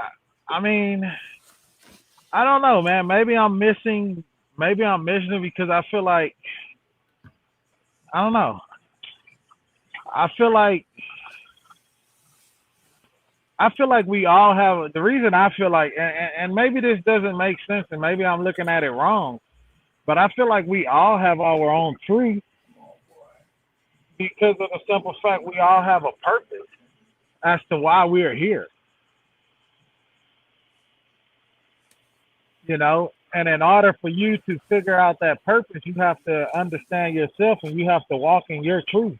You know, whether that's good, bad, you know, indifferent, however, you know. I mean, that's just me. That's just how I see it. But Doc maybe I'm said missing the point, you know. Doc says you will use it in your anthropology class. I said I'm sure because that's exactly the kind of stuff that we study. And let me put that on screen. You were using anthropology class. Then he says that's why the left has been changing the dictionary, changing the language, changing the truth. I don't know if we could just blame it on the left, bro. The truth is a three-edged sword. Your truth, my truth, and reality. So that's what I mean. I kind of agree with what he's saying. You know, reality is the actual truth. Reality is what happened. You know, my truth and your truth is when two people have a story they told about an event that happened between them when they had a fight or something. The real truth, the actual truth, is what actually happened and what actually transpired between them. Yeah.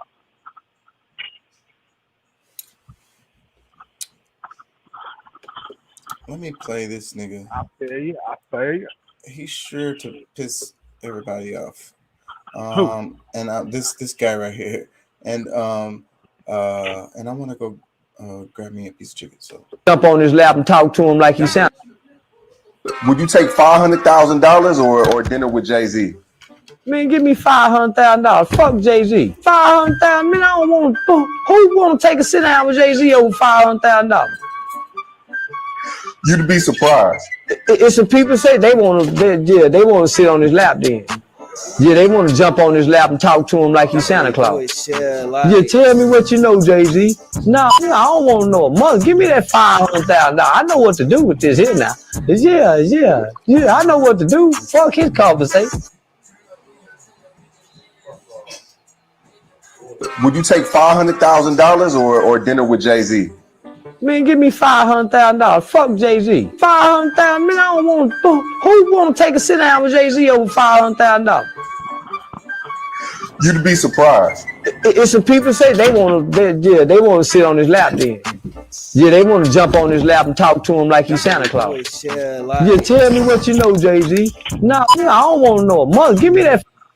My bad, y'all. I'm back. Anyways, I ain't really hear what that nigga said.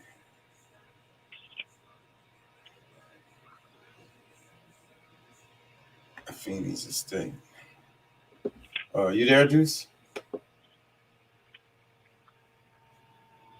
Deuce, there? Ain't nobody here. More than 8,000 Kroger grocery workers strike in Colorado. The strike began a day after a report showed 14% of Kroger workers have experienced homelessness in the past year. Homelessness. I did want to talk about that. I'm glad that popped up. The thing is, homelessness have improved, have kept, Corona, the pandemic. The pandemic has had an effect on homelessness.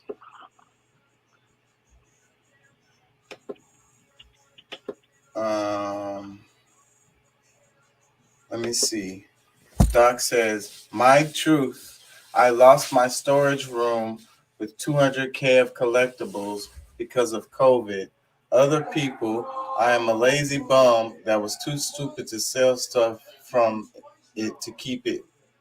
Reality, I couldn't work temp jobs, got kicked from the corner for panhandling, was denied a GoFundMe page, and was locked out of the storage room unless I paid the whole $600 I owed. I had nothing to sell or pawn. Should I have stolen things? I don't have an answer to that. I don't have an answer to that, man. Unfortunate circumstance. You should have borrowed the $600 from somewhere. Yeah. Find a way to get the $600. That's what you should have did, legally or illegally.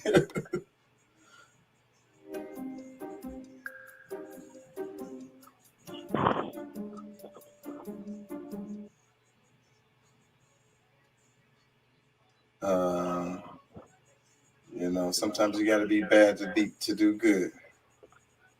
Ever wondered where old F1 cars end up? Step in.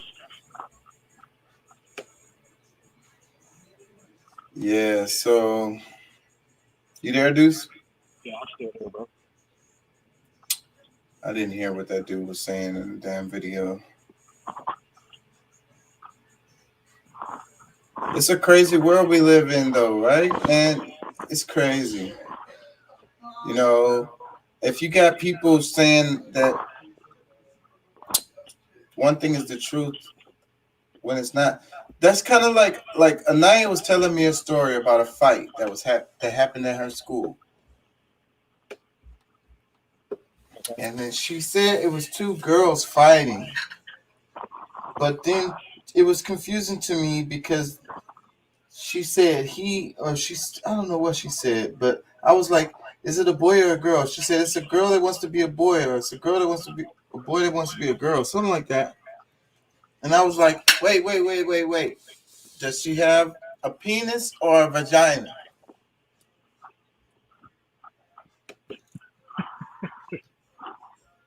Like, this is a real conversation that we had. Because, I had to ask that so that I could understand what she was talking about. So it turns out it was a boy who wants to be a girl or whatever, and he was fighting girls. Oh, wow. But he got jumped and they beat him up. Yeah, not no real. Let me not say it. Hey, bro, you know what? I don't even want to speak on this. This is a world, like, your show is viewed all over the place, so I don't want to be, you know what I'm saying? But I just don't see any dude, knowing that you're a dude, fight a girl. Even though you signify or identify as a girl, but you are a male.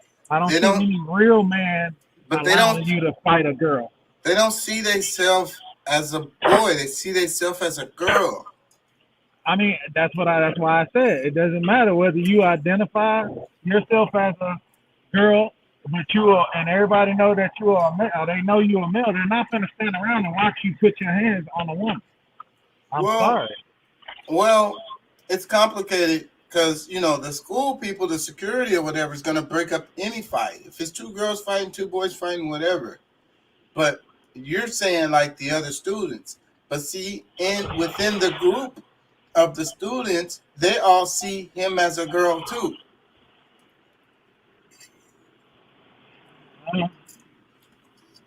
You understand? I don't think every student sees him as a girl. We can't say that every student sees him as a girl.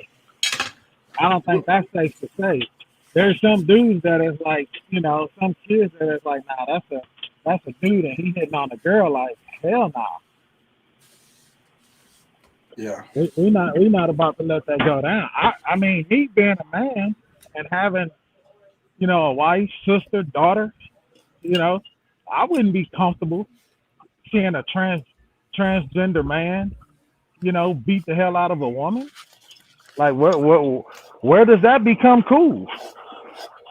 If you say that shit is cool, then you might as well let a heterosexual man beat the shit out of a woman. Yeah, you feel me? I'm not saying it's cool. So I hope nobody understand. I hope nobody is thinking that's what I'm saying. No, Yeah. I was just saying, telling the story about how, where the confusion came in and how, the question I had to ask to clear the fucking shit up. Yeah, I feel you. It's so confusing. Yeah. It's so confusing. She's telling me this story and I'm like, wait. Does she have a penis or a vagina? So that I can understand what we're talking about here. Yeah. I don't know, bro. I mean, I don't feel like he should have gotten jumped. I feel like it should have been like maybe the one kid that's like, nah, bro, you're not finna hit on no female. You know what I'm saying? I don't feel that it warranted him being jumped. But other people, man, you're not understanding. It's not as deep as that. This is just high school drama. Who knows? He probably started the fight. Who knows what the fuck? These are kids and they're kids and it's random. It's random as fuck. Whatever the fuck they was fighting about. It's just so happened that when she was explaining the fight, I couldn't really understand. You know what I mean? The drama that she was explaining. And that's why I had to ask her that question so that I could understand the drama better.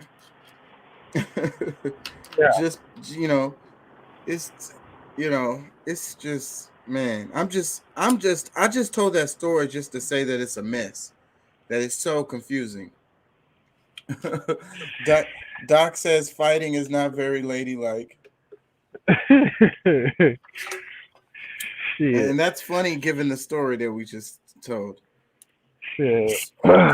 So okay, so the title of the show was What is Real and True Matters. And then you know how the thing is, people say, sorry about the noise, bro. It's all good. People hear information, they hear somebody talking or they hear something, a quote or whatever, and then they ask who said it. And then they ask when. And then they'd be like, why, and all of this, and what was their motivation and all of this. But I feel like, people that do that are distracting from the information because I'm like, but what is the information? It's like, let's work through the details and the intricacies.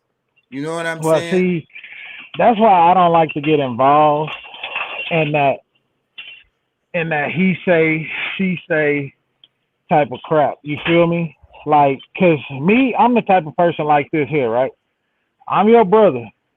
If you come to me and you say, hey, little bro, man, such and such and such talking about you saying this here, and I'm just letting you know, and when you giving me this info, and I say to you, who the fuck saying it? Who's saying it?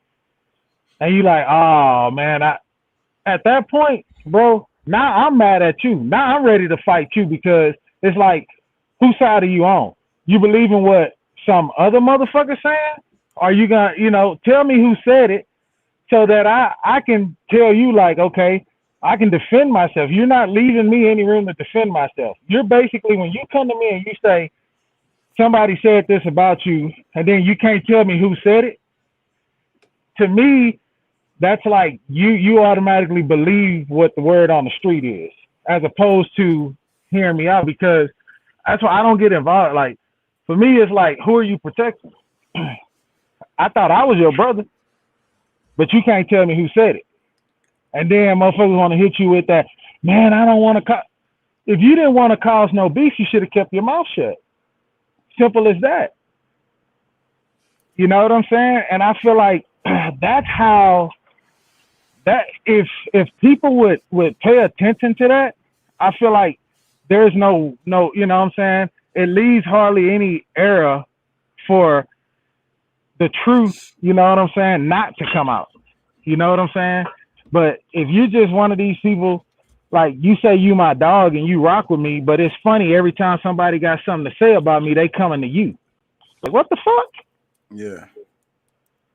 Like, nah, bro, we don't even get down like that.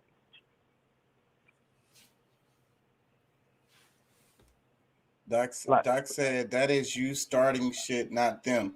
As far as, you know, coming and telling someone some business that somebody else said. I don't never, ever. And people know not to even call me with no shit like that.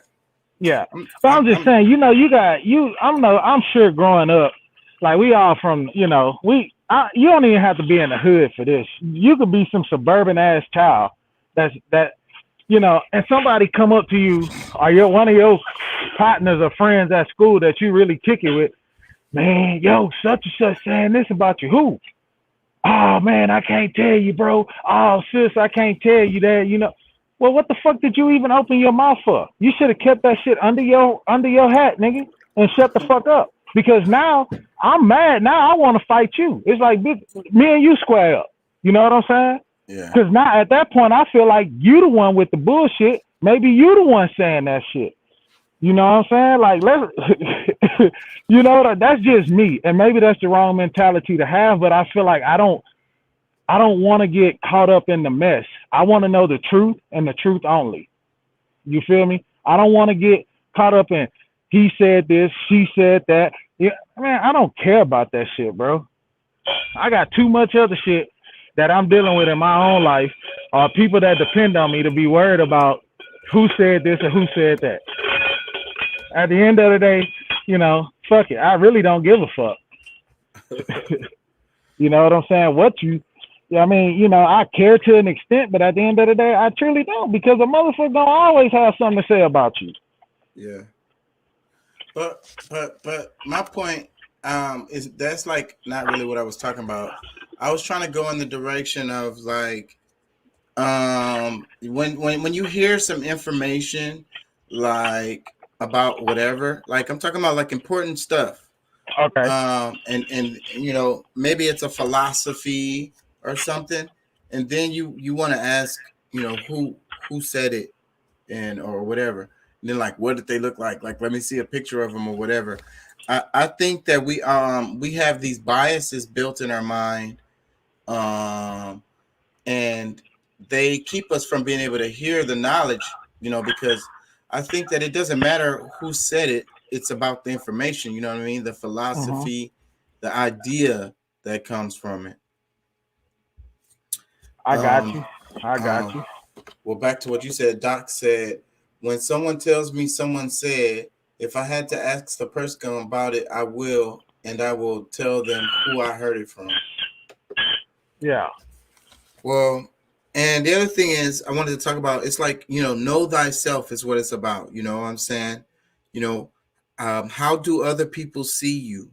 You know, do you listen to yourself? Do you talk to yourself?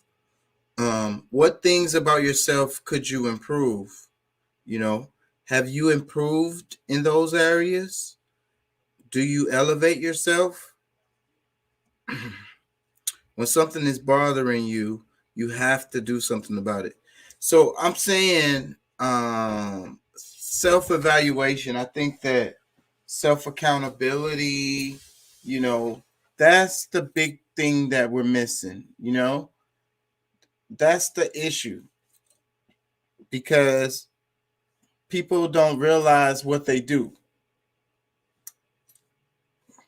Like Curtis on the show, always cutting people off when they're talking. Yeah. I mean, he doesn't mean it in a rude way. You know what I'm saying? But he don't really have control of himself. Like like what I'm trying to say is he's unaware of it. He's not as aware of it as he should be. Yeah.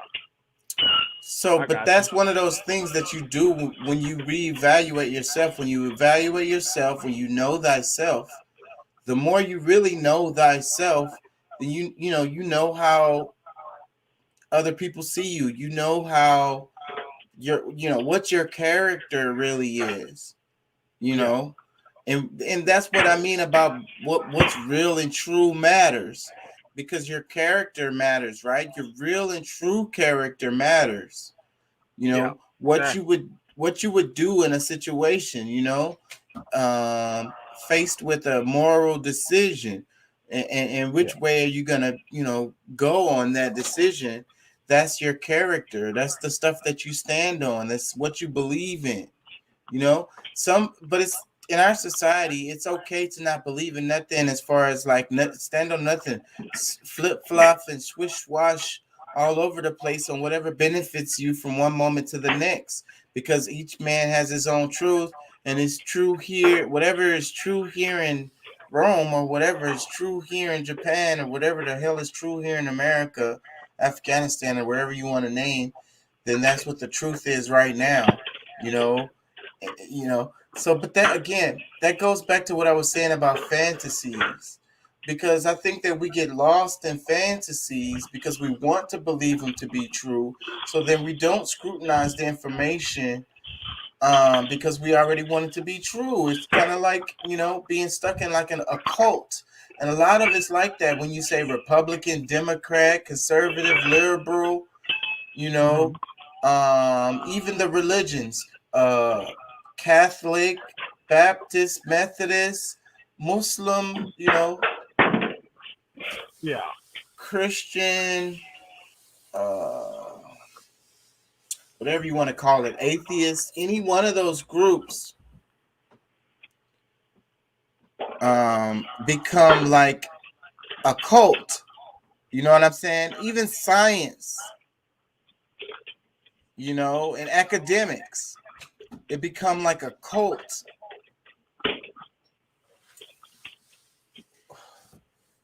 I feel you. Anyways,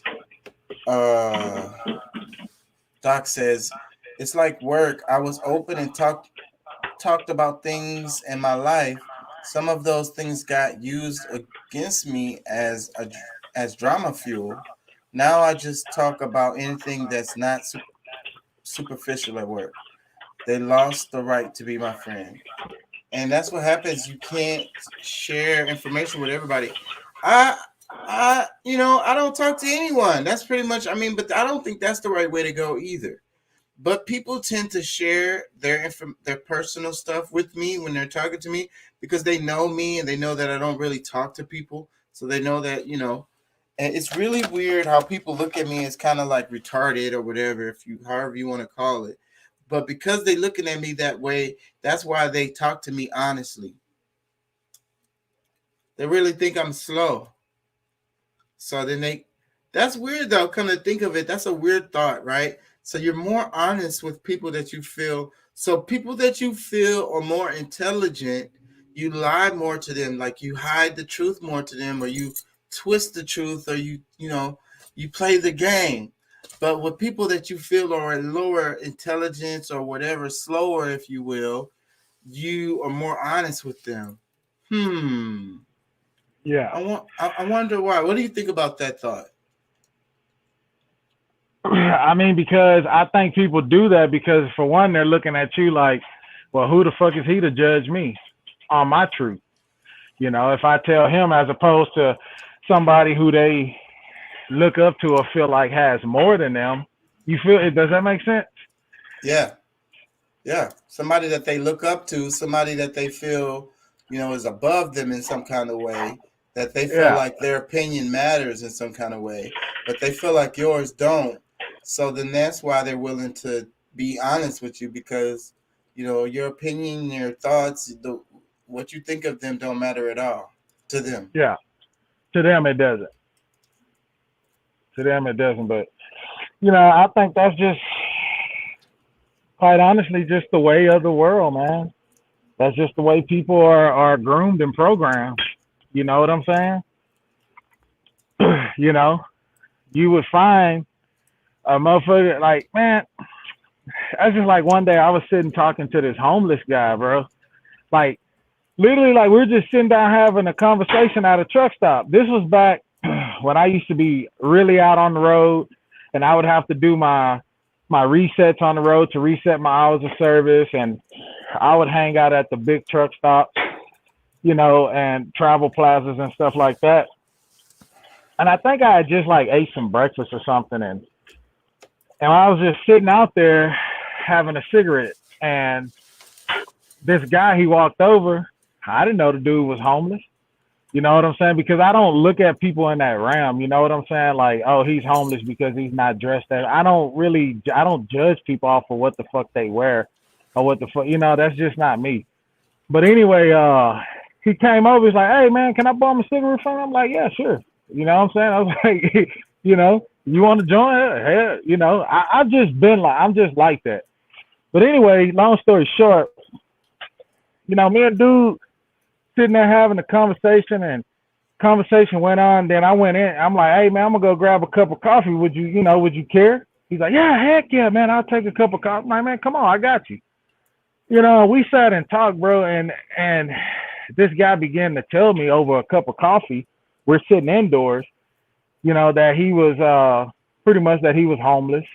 And, he had got dropped off there by some people that had helped him out. They got him, pair of pants and a shirt and stuff, and got him some food. And they were headed out of town, and they dropped him off there, and he was hitchhiking a ride somewhere or whatever. But he was like, man, you just won't believe how, because I was sitting there being like honest with him, talking to him about just a bunch of different things and shit that I went through in my life. And he was like, man, just like you, most people will tell me their truth as a homeless, knowing that I'm a homeless man. And, and it was, to me, it was just like, wow. And I was sitting back thinking about that. Like, I wonder why. And the only thing I could come up with is that people felt like this guy was beneath them. And, they're telling their secrets or their truth to this guy who they may never come in contact with again. You know what I'm saying? Like he doesn't matter, and that's the point that he brought up. And, and I began to tell him, I'm like, man, I don't view anybody in that manner. He was like, no, I can tell that you don't. He was like, because if I felt like you did, I wouldn't have even approached you and asked you for a cigarette.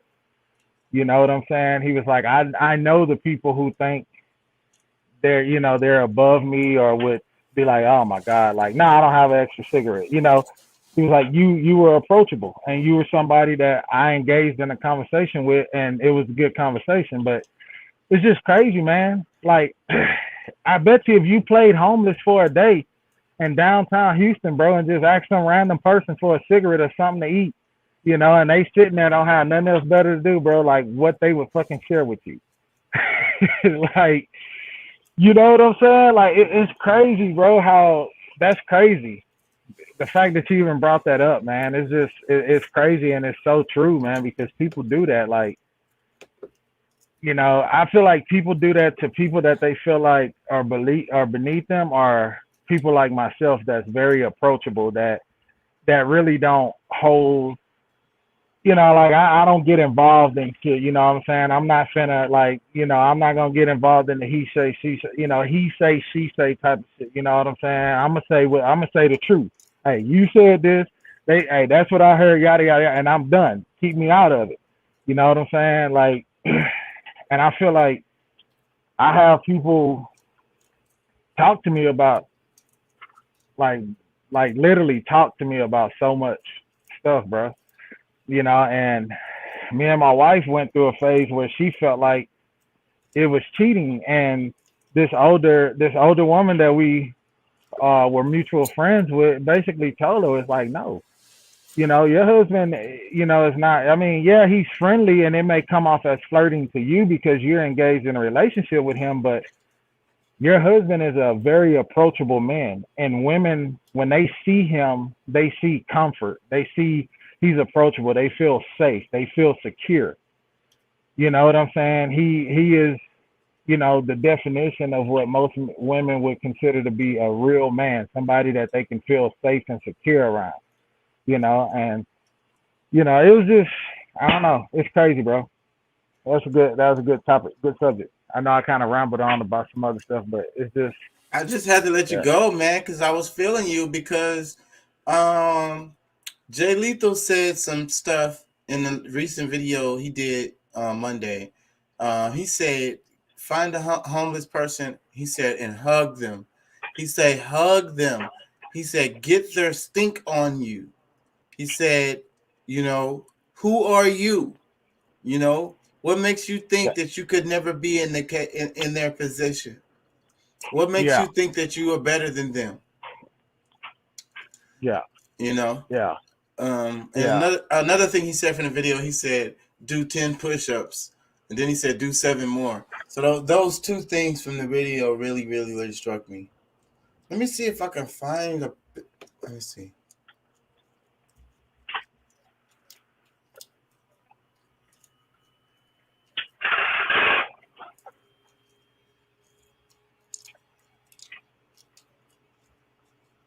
Sure. All right. Yeah, man, we out here getting busy, bro. At my last delivery over here. I don't had a camera on. Let's see. Can you turn your camera around over here? Yeah, I think so. I can see you. I saw you just now. Yeah. Yeah, man, we out here getting busy. Yeah. Got the hook up. Putting in that work. You see that right there? You see all of that ice buildup? Yeah. That is a customer that uses a lot of product. They're pulling so freaking hard, bro. It's not giving their line a chance to thaw out. Like literally, they're pulling hard. Oh, this is what I wanted to show you, man. That's why I wish I could turn the camera around. But just showing you how cold liquid hydrogen is, man. It's a negative 420 some degrees below zero. But look, it's so cold, bro. It's literally liquefying the air that we're breathing. You see that? Can y'all see that? That's crazy. You see that bubbling? Yeah. And you can't see it on camera, but it's a pale blue. It has a pale blue look, that's the natural color of oxygen. When you liquefy oxygen, it's a pale blue color. This shit is so cold, bro.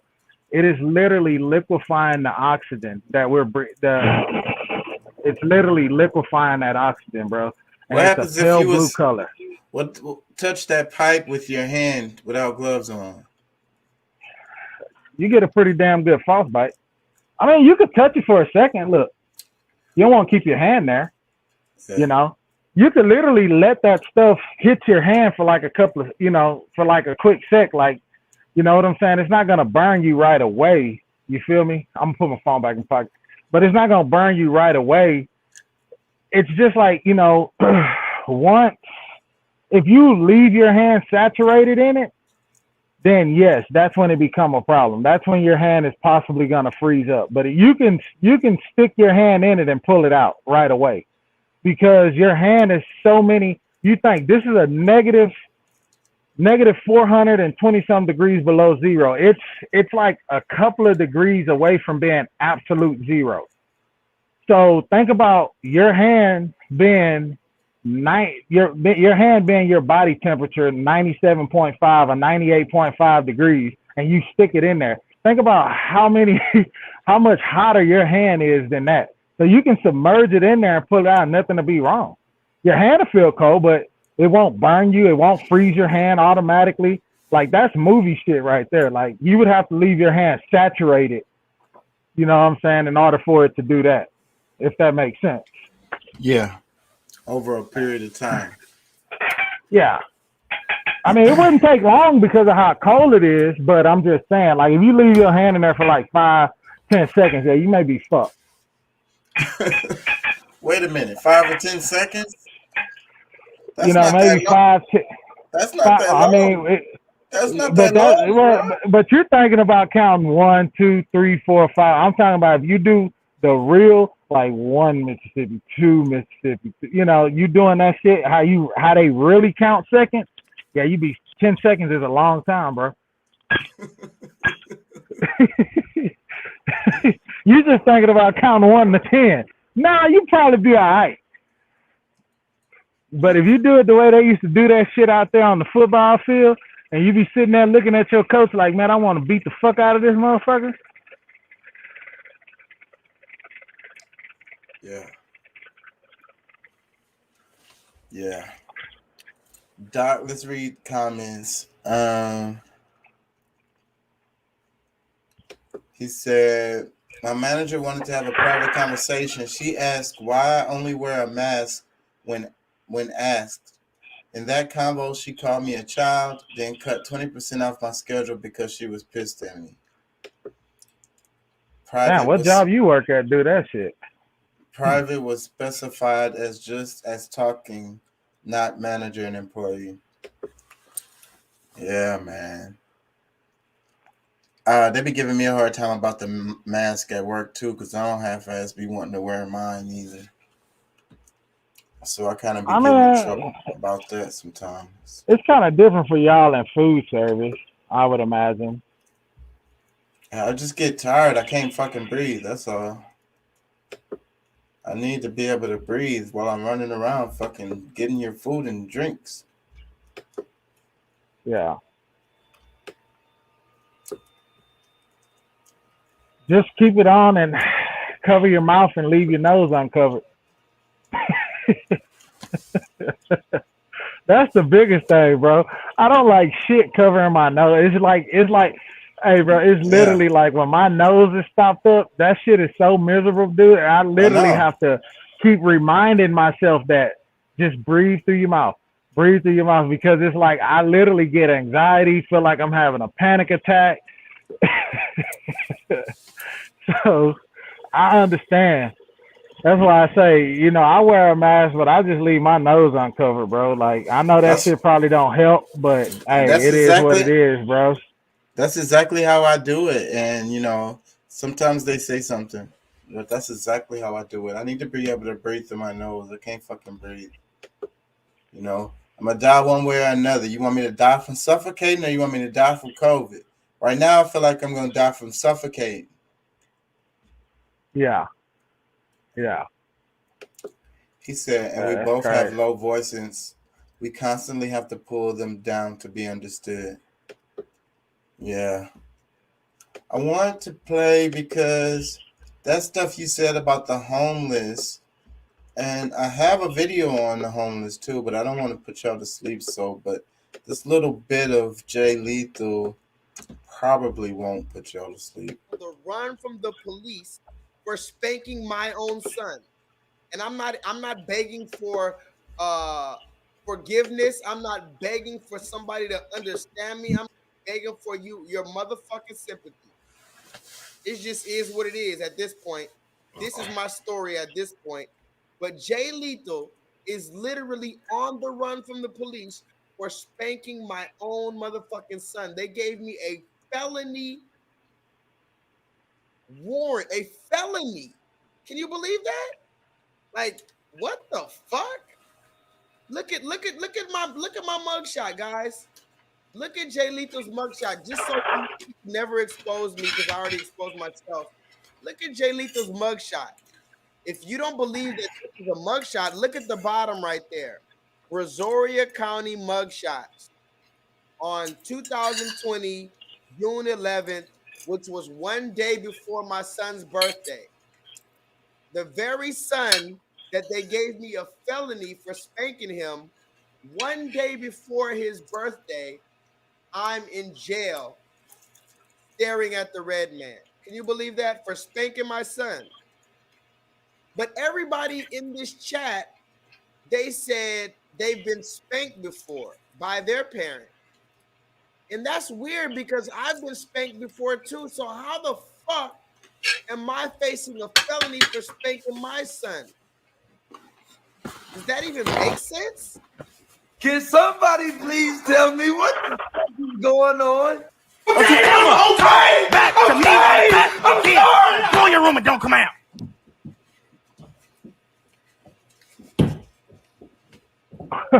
That's crazy, bro.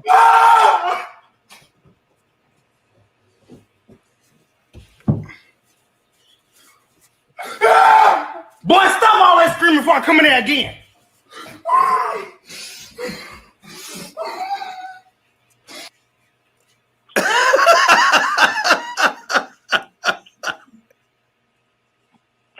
That's crazy. Yeah, man. That was me. That was how I used to get my ass whooped back in the day. But now, a nigga's on the run for this shit.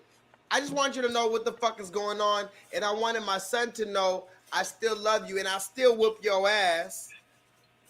My son knows I'll still whoop his ass because I love him. But I wanted to tell you one story real quick before I get out of here. This is how I know my son is a gangster. Somebody put that in the chat. Jay Lethal's son is a gangster. My firstborn son. I came home one day and I had these, somebody put that in the chat, these Ray-Bans. Y'all know what Ray-Bans are, right? Ray-Bans glasses. I had these Ray-Bans, but they weren't shades, they were regular glasses. They were like regular glasses, Ray-Bans. They cost like $300. I spent like $300 on these regular glasses that were from Ray-Bans, right? And I came home one day and my son, his name is Christian Lee. I love you, Christian Lee. If you're watching this, I love you, my nigga. My son, Christian Lee, my glasses were on the ground and they were all scratched up. Somebody put that in the chat. My Ray-Bans, my $300 Ray-Bans were scratched up all on the... I said, what the fuck happened to my Ray-Bans? These cost $300. And my two sons, my oldest son said, me and my brother were playing and we accidentally did that. And I said, you did that? He said, yeah. I said, all right, you got two choices. I said, either you let your little brother be in charge of you now because you can't control your little brother and yourself. You let your little brother be in charge of you now. Or here's your other choice, son. I whoop your motherfucking ass. Somebody put that in the chat. I told my son he has two choices. You either let your little brother be the big brother and he can tell you what to do, or I whoop your ass. And you know what my son said? My son looked me dead in my face and said, all right, I'll take the whooping. My son, my firstborn son, I fuck with you to the end, my nigga. That's my nigga. He told me I'll take the whooping, bro. And guess what I did? Guess what Jay Lethal did? I whooped his motherfucking ass. I pulled my son's pants down and I spanked his bare ass. I put him on my, he was like 8 years old, 7 years old. I put him on my motherfucking hip and I spanked his ass like I was in 1942. I pulled his bare ass down. I spanked his ass till it was red. Hey, I'm gonna mute y'all real quick, bro. I gotta blow this tank That's a pressure true down. story. That happened to my son. And it's not embarrassing because that was a real ass nigga. He decided, and that's when I said, who the fuck is this nigga? I said, this nigga did not want nobody on top of him. He did not want his little brother on top of him. This nigga had some balls. This nigga said, I'm gonna take my whooping. And he knew how crazy I was. My son knows how crazy I was. He said, I'll take my ass whooping from my crazy ass father before I give up my rulership as the motherfucking rightful heir to the throne. And I whooped his ass till it was red. He couldn't even sit down for an hour and a half. He tried to sit down. He said, he couldn't even sit down. I whooped that ass till he was red. That's a true story. And to this day, I will never forget that. That was the realest shit I ever seen in my motherfucking life. That nigga was real. That's the realest nigga I ever seen in my life, Christian Lee. Shout out to my nigga, took that whooping. He took the whooping. Somebody put that in the chat. My nigga took that whooping. He wasn't playing with y'all. He wasn't about to give up his rulership. He took the whooping. Don't you ever back to me again. Go in your room and don't come out.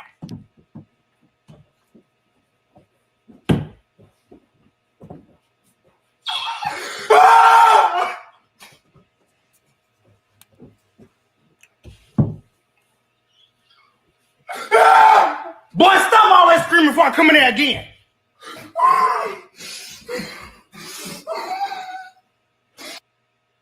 So I'm on the run for spanking my son on a separate incident. But if you talk to my son, he's going to tell you he forgives me, he loves me, and he understands why I spanked him. So fuck you, Red Man. You're going to have to catch me, bitch. Here's my last receipt before I get out of here. Put a 7 in the chat if you learned something tonight. Put a 7 in the chat if God is great, and put a 7 in the chat if you're still running out this motherfucker, because you know how we do. We still running. Runaway slave gang, that goes without saying, but what I want you guys to know from tonight is even though you're a part of the runaway slave gang, that doesn't mean that you don't need to still stay in shape. I need every single one of you to do 10 push-ups tonight. Put a 7 in the chat if after this, I don't care if you're a girl or a boy. If you're a girl, you can do the girl push-ups on your knees or whatever. But I don't care if you're a girl or a boy, after I'm done with this in the next 10 minutes, you're going to do 10 push-ups just for the sake of argument. And then you're going to do 7 more. Put it in the chat. You're going to do 10 push-ups just to make sure you can still run. You can do 10 push-ups or 10 jumping jacks. It doesn't matter. 10 push-ups or 10 jumping jacks just to make sure you can still run. And then do 7 more push-ups or 7 more jumping jacks because God is great and because God is good and because God has given you another motherfucking day to move forward. Now, the last receipt I got to bring you is this. This shit is crazy, but it is what it is. I love y'all. I'm going to read the comments. If I didn't read the comments, it's because I was kind of in my mode. I'm going to read the comments later. Blah, blah, blah. I think I read my notes. I'm going to talk to you guys next week. If I don't see you guys, if I'm not able to, here's another question for you guys. Somebody put this in the chat. This is another question I have for you guys. Where is Adolf Hitler's family at? Where is George Washington's family at? Talk to me, guys. I'm asking you again before I get out of here. Where is the family? Any surviving family of Adolf Hitler? Where are they at? Any living? Where are they at? You can't tell me all of them are dead. Any living family of Christopher Columbus? Where are they at? I'm going to ask you again. Adolf Hitler, George Washington, Christopher Columbus. Where are any of their lineages at? I need to talk to any of their great-grandchildren. If you're a great-grandchild of Adolf Hitler, contact me. If you are the descendant of George Washington and your last name is Washington, not Denzel Washington, I'm talking about if you came straight from George, motherfucker. If you are the descendant of George Washington, call me. If you are the descendant of Christopher Columbus, call me. I need to talk to you and slap you across your motherfucking face. First of all, and after I slap the tooth out your mouth, then we're going to talk. Somebody put in the chat. After I talk to you and slap the tooth out your motherfucking mouth, then we're going to talk about physical reparations. Okay? But in the meantime, I got to get out of here. All praise unto the Most High God. You know what it is, 7 gang until we die, bitch. We still running, nigga. And if they take Jay Lethal, so what? I already gave you guys the keys to the motherfucking shit. Holla at your boy. Good morning, everybody. So my name is Mia Jones, aka Head of the Hoochies. I am the co-founder and president of the nonprofit organization called the Hoochies of Houston.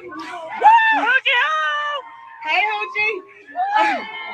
We're a group of bad bitches from Houston, Texas, that are dedicated to the social and systemic equity for all Black women through legislation, coordinated social media campaigns, and grassroots efforts. I'd like to thank y'all for having me out here today to speak against yet another attack on the agency of people's bodies by our government.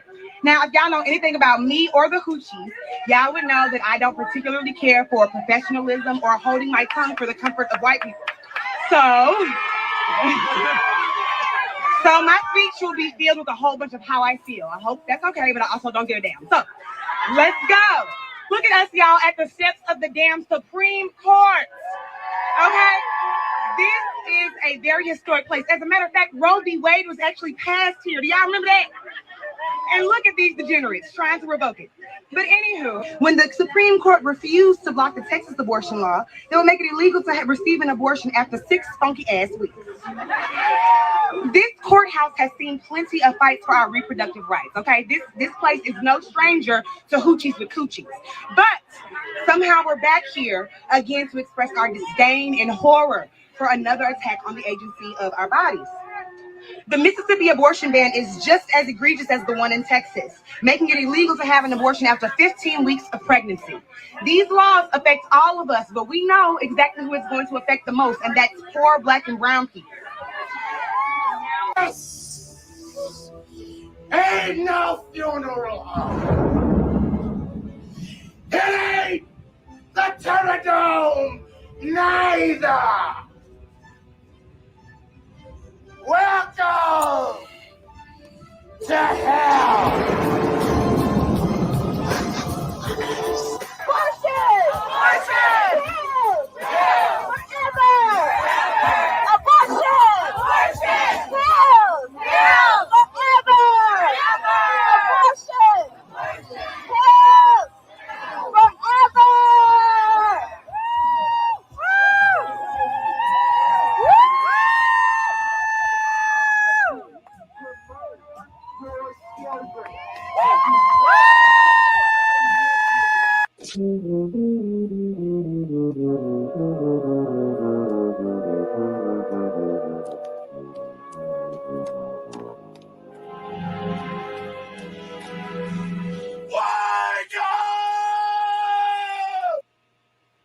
Fuck that! I don't need that shit in my life. You die, motherfucker! Oh my God! What you think I am, huh? What you think I am, a fucking worm like you? I told you, man. I told you, don't fuck with me. I told you, no fucking kids. No, but you wouldn't listen. Well, you stupid fuck. Look at you now.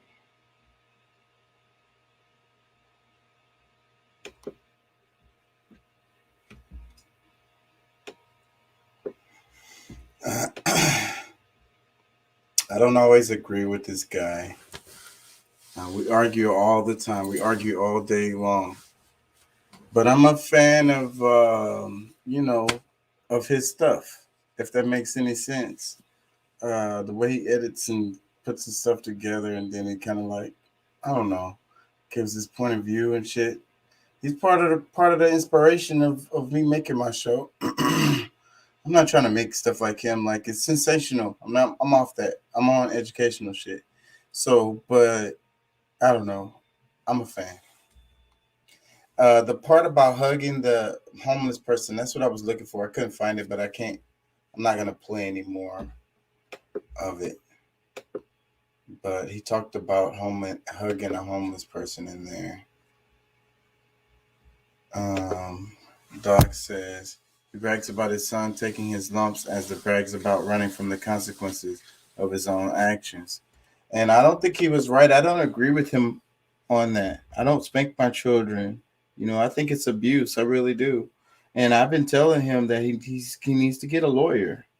And you know, hey, it is what it is.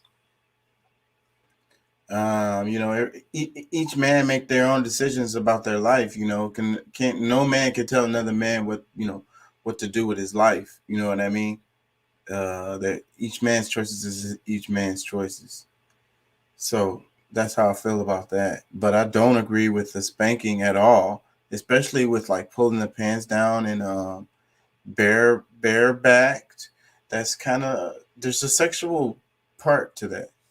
So I don't and I think it's left over from slavery, and like I say, it's abuse. That's just how I feel. I feel like that's abuse. And it's very sad that you have this tradition that keeps getting passed down generation after generation. It's a generational curse is what it really is, and each generation make excuses talking about, yeah, it made me better. What the fuck ever, man. Get out of here. I don't believe in that. Man, I personally don't feel like he really had a reason to spank his child. That, you know, to that extent. Like, you could have had a talk with him, bro, over some fucking glasses, and then you kept saying the name Ray-Ban, my Ray-Bans, my $300 Ray-Bans. Now, what people on the outside looking in are looking at, like, you are prioritizing the name and the value of of these glasses that could have been replaced. Like, you're a YouTube sensation. What does $300 matter? You spank your child's ass where he can't fucking sit down over some glasses. To me, bro, that's pure abuse. I never heard this story. I came in after you had played it last week, but me having 2 kids and me dealing with that type of shit growing up, bro, like, to me, you need to answer for what you did. That is pure abuse, and you're brat. I spanked my child's ass, pulled his pants down. He couldn't sit down for a whole hour. That's abuse. That's abuse. That's abuse, dog. That's abuse. Yes. Me as a father, I have spanked both my daughter and my son's ass, but I have never spanked them to the point to where they have bruises, wet, where they can't sit down. Like, your goal is not to fucking instill fear in your child. You want your child to ultimately trust you.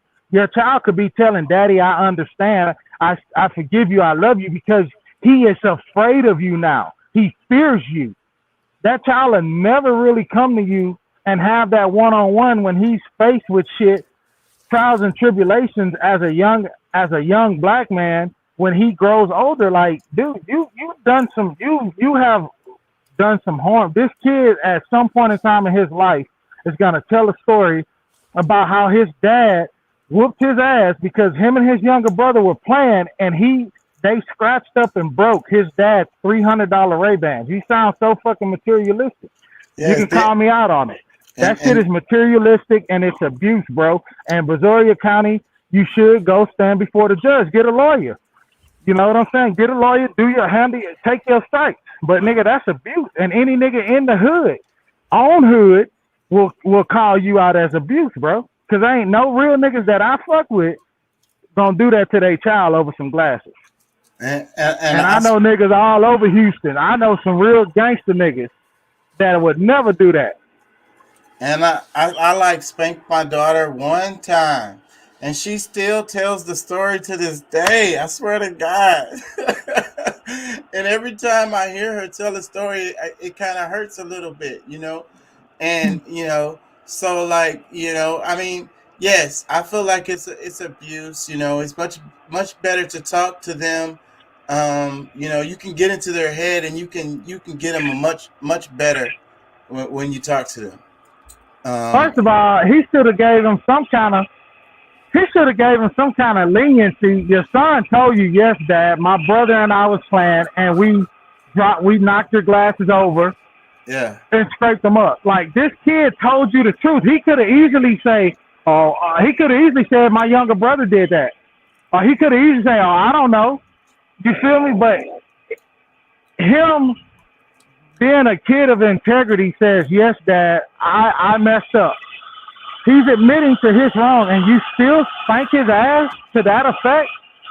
Like, bro, that is not discipline, bro. That's not discipline. I would, over some funky ass glasses. First of all, I got insurance to replace that shit. You know what I'm saying? My daughter fucking rocks Ray-Ban glasses to you know, to her prescription and all of that shit. You know, she broke her glasses at school. Legit broke her glasses. Like she told me, she's like, man, I was playing, me and my friend after school, and I bumped into the locker and stepped on my glasses. They fell off my face, stepped on my glasses. I'm like, oh, okay, cool, whatever. You know what I'm saying? Like, we got insurance. That's why we bought the insurance on this shit. The shit like that. They're kids. They're gonna fuck up. Just like we did. Doc says, let's read some comments. He said he brags about his son taking his lumps as he brags about running from his consequences of his own actions. When I get my son, he was trained to the belt. He got paddled properly 4 times. After that, it was push-ups and sit-ups and exercise. The exercise works better. I used to do that to my sister's son. I would make him do exercise stuff. He says, look at his watch and chains. He's materialistic and trendy. He rationalized by saying his son chose the whipping. That removes his own blame. Yeah, that's basically what he's doing. You know, putting it out. My son even chose, like, nah, dog. I'm just saying, bro. I don't know this guy. You know what I'm saying? And I probably sound real judgmental because in a way I am. But to me, like, bro, you know how we grew up. Like, I know some real gangster niggas. Like, niggas that dudes, not just niggas. Mexican dudes, white boys that's out here getting it, bro. Like, they would never do that. Over some $300 glasses? Some shit that could be replaced? What if that one incident, you know what I'm saying? I'm not saying that the child is weak, but something to that magnitude to push your child over the edge to like, oh, my daddy doesn't love me, my family don't love me, and he does something detrimental. Even after telling you, daddy, I understand, I still love you.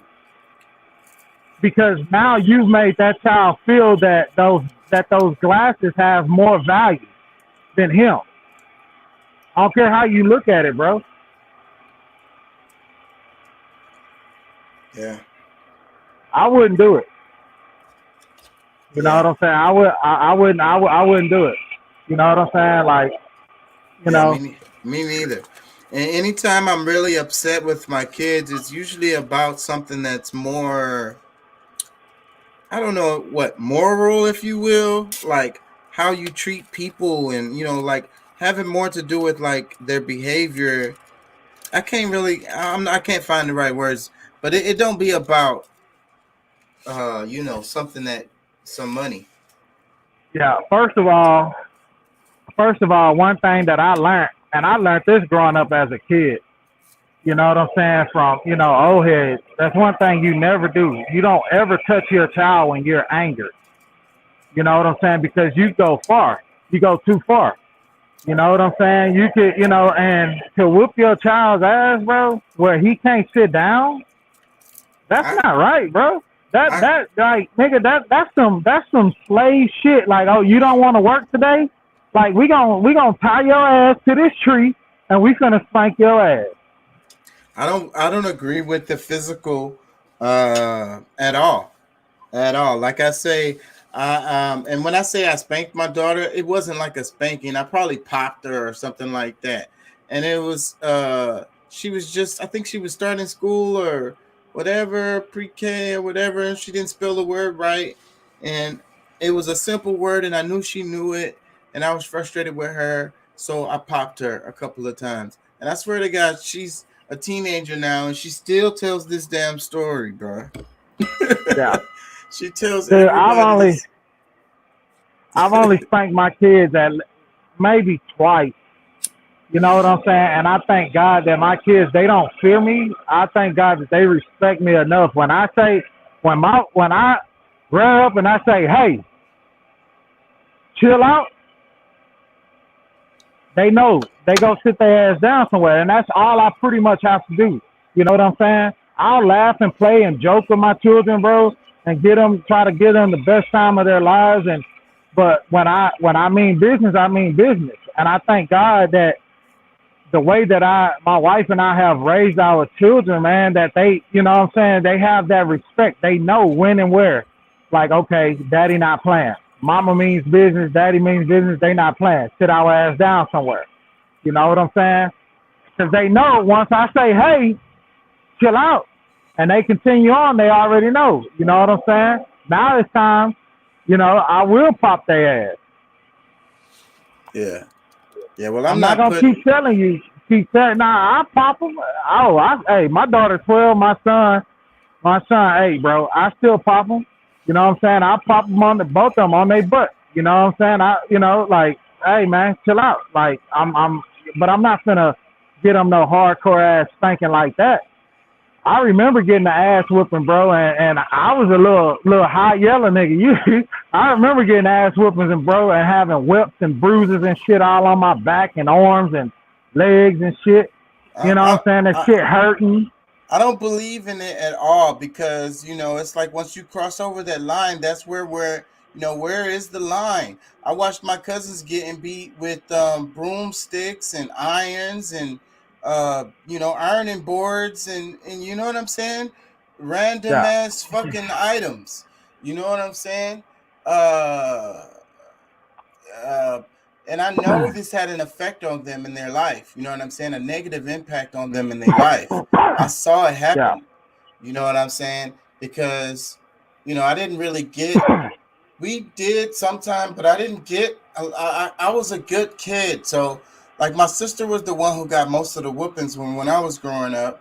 So like I don't know if that is the reason why I feel the way I feel, but I saw the impact of how people, because they were abused, how it affects them as they grow up and when they become an adult. You know, it's you know, I mean, I'm not judging you. I'm just saying I don't agree with any of the physical. Doc says he also made it about the power structure, taking a whipping or your younger brother is in charge. That's an interesting thing to think about because I think that's related to the slavery aspect of the whole thing because it's a power structure thing. You know what I'm saying? I'm in charge. It's kind of like one thing I really hate about parents. Sometimes I see this a lot too. Parents, it seems like they treat their kids like pets. It's like their kids, it's like they own their kid. You know what I'm saying? I completely disagree with that. You don't own that kid. That kid is a life. It's gonna be here after you're gone. You know what I'm saying? It has a soul. You know, it's not your. It's no. It makes me think of Harry Potter and the little slave. I think his name was Dobby, and he was like, Dobby is a free. Dobby is a free. Dobby was like the little slave of the magician dude. So it's like that's how people treat their children, like their little slave, like their little pet, or their little ownership thing. And you know, I see a lot of people do that, and that is another form of abuse. Even if they aren't spanking their kid, but they're like treating them like they're like little extension, like, you know what I'm saying? They're completely doing them like a slave. Yeah. The way they treat them. Yeah. Doc says I had a paddle. It was only with the paddle. I set number of pops for certain actions, and I pulled so it didn't hurt that much. It was about the ritual. Wait until I calm down. Hands on the table. Do you understand why you're getting punished? Pop, pop, pop, done. I mean, that's not that bad. I mean, but I don't agree with no physical, like I was telling him. Also, I never paddled him when I was angry. That's the same thing Deuce said. So, but I don't agree with you being physical with them at all. I think that it's better to get into their mind. You want to talk to them, you know, talking to them is the worst. They're going to hate. They hate it so much. They hate it so much when you especially when they know they fucked up. Yes. And now you making them think about their fucking decisions, and it's like, oh God. Yeah. Really, Dad? Because my daughter will do that shit, bro. She's like, but Daddy, really, Daddy? I'm like, yes, really. Like, we're gonna have a conversation about this. And if you just go on and on and on and on about it, you just keep going on and on and on and on about it. They're just like, it hurts them. I'm telling you, it's worse than the whooping. Yeah, yeah. Especially when you set that tone. Like when you set a tone that your kids not only look up to you, but you look up to your children. Like you're proud of them. You know what I'm saying? And their efforts and you know their efforts and their the goals that they're reaching, you know, and overcoming certain obstacles. You know, when you set that tone, they don't want to be that disappointment. You know what I'm saying? So it's like when they do something and then they know you finna have that talk with them, bro. Yeah. They like, oh fuck no. They know it's coming. Oh no. Oh fuck no. That's how it is. Like, they know it's coming. They know it's coming. They don't know when it's coming, but they know it's coming. Yes. Bro, that's like I be on the road, my son will fuck up. And usually like my son and my daughter, they'll mess up, and that's how they mama get their ass. It's all right. That's all right. I'm gonna let y'all dad know. Because it's like, oh no. Like, no, like daddy thinks so highly of us, and you know, no, daddy's not gonna want to take us, daddy's gonna want to talk to us.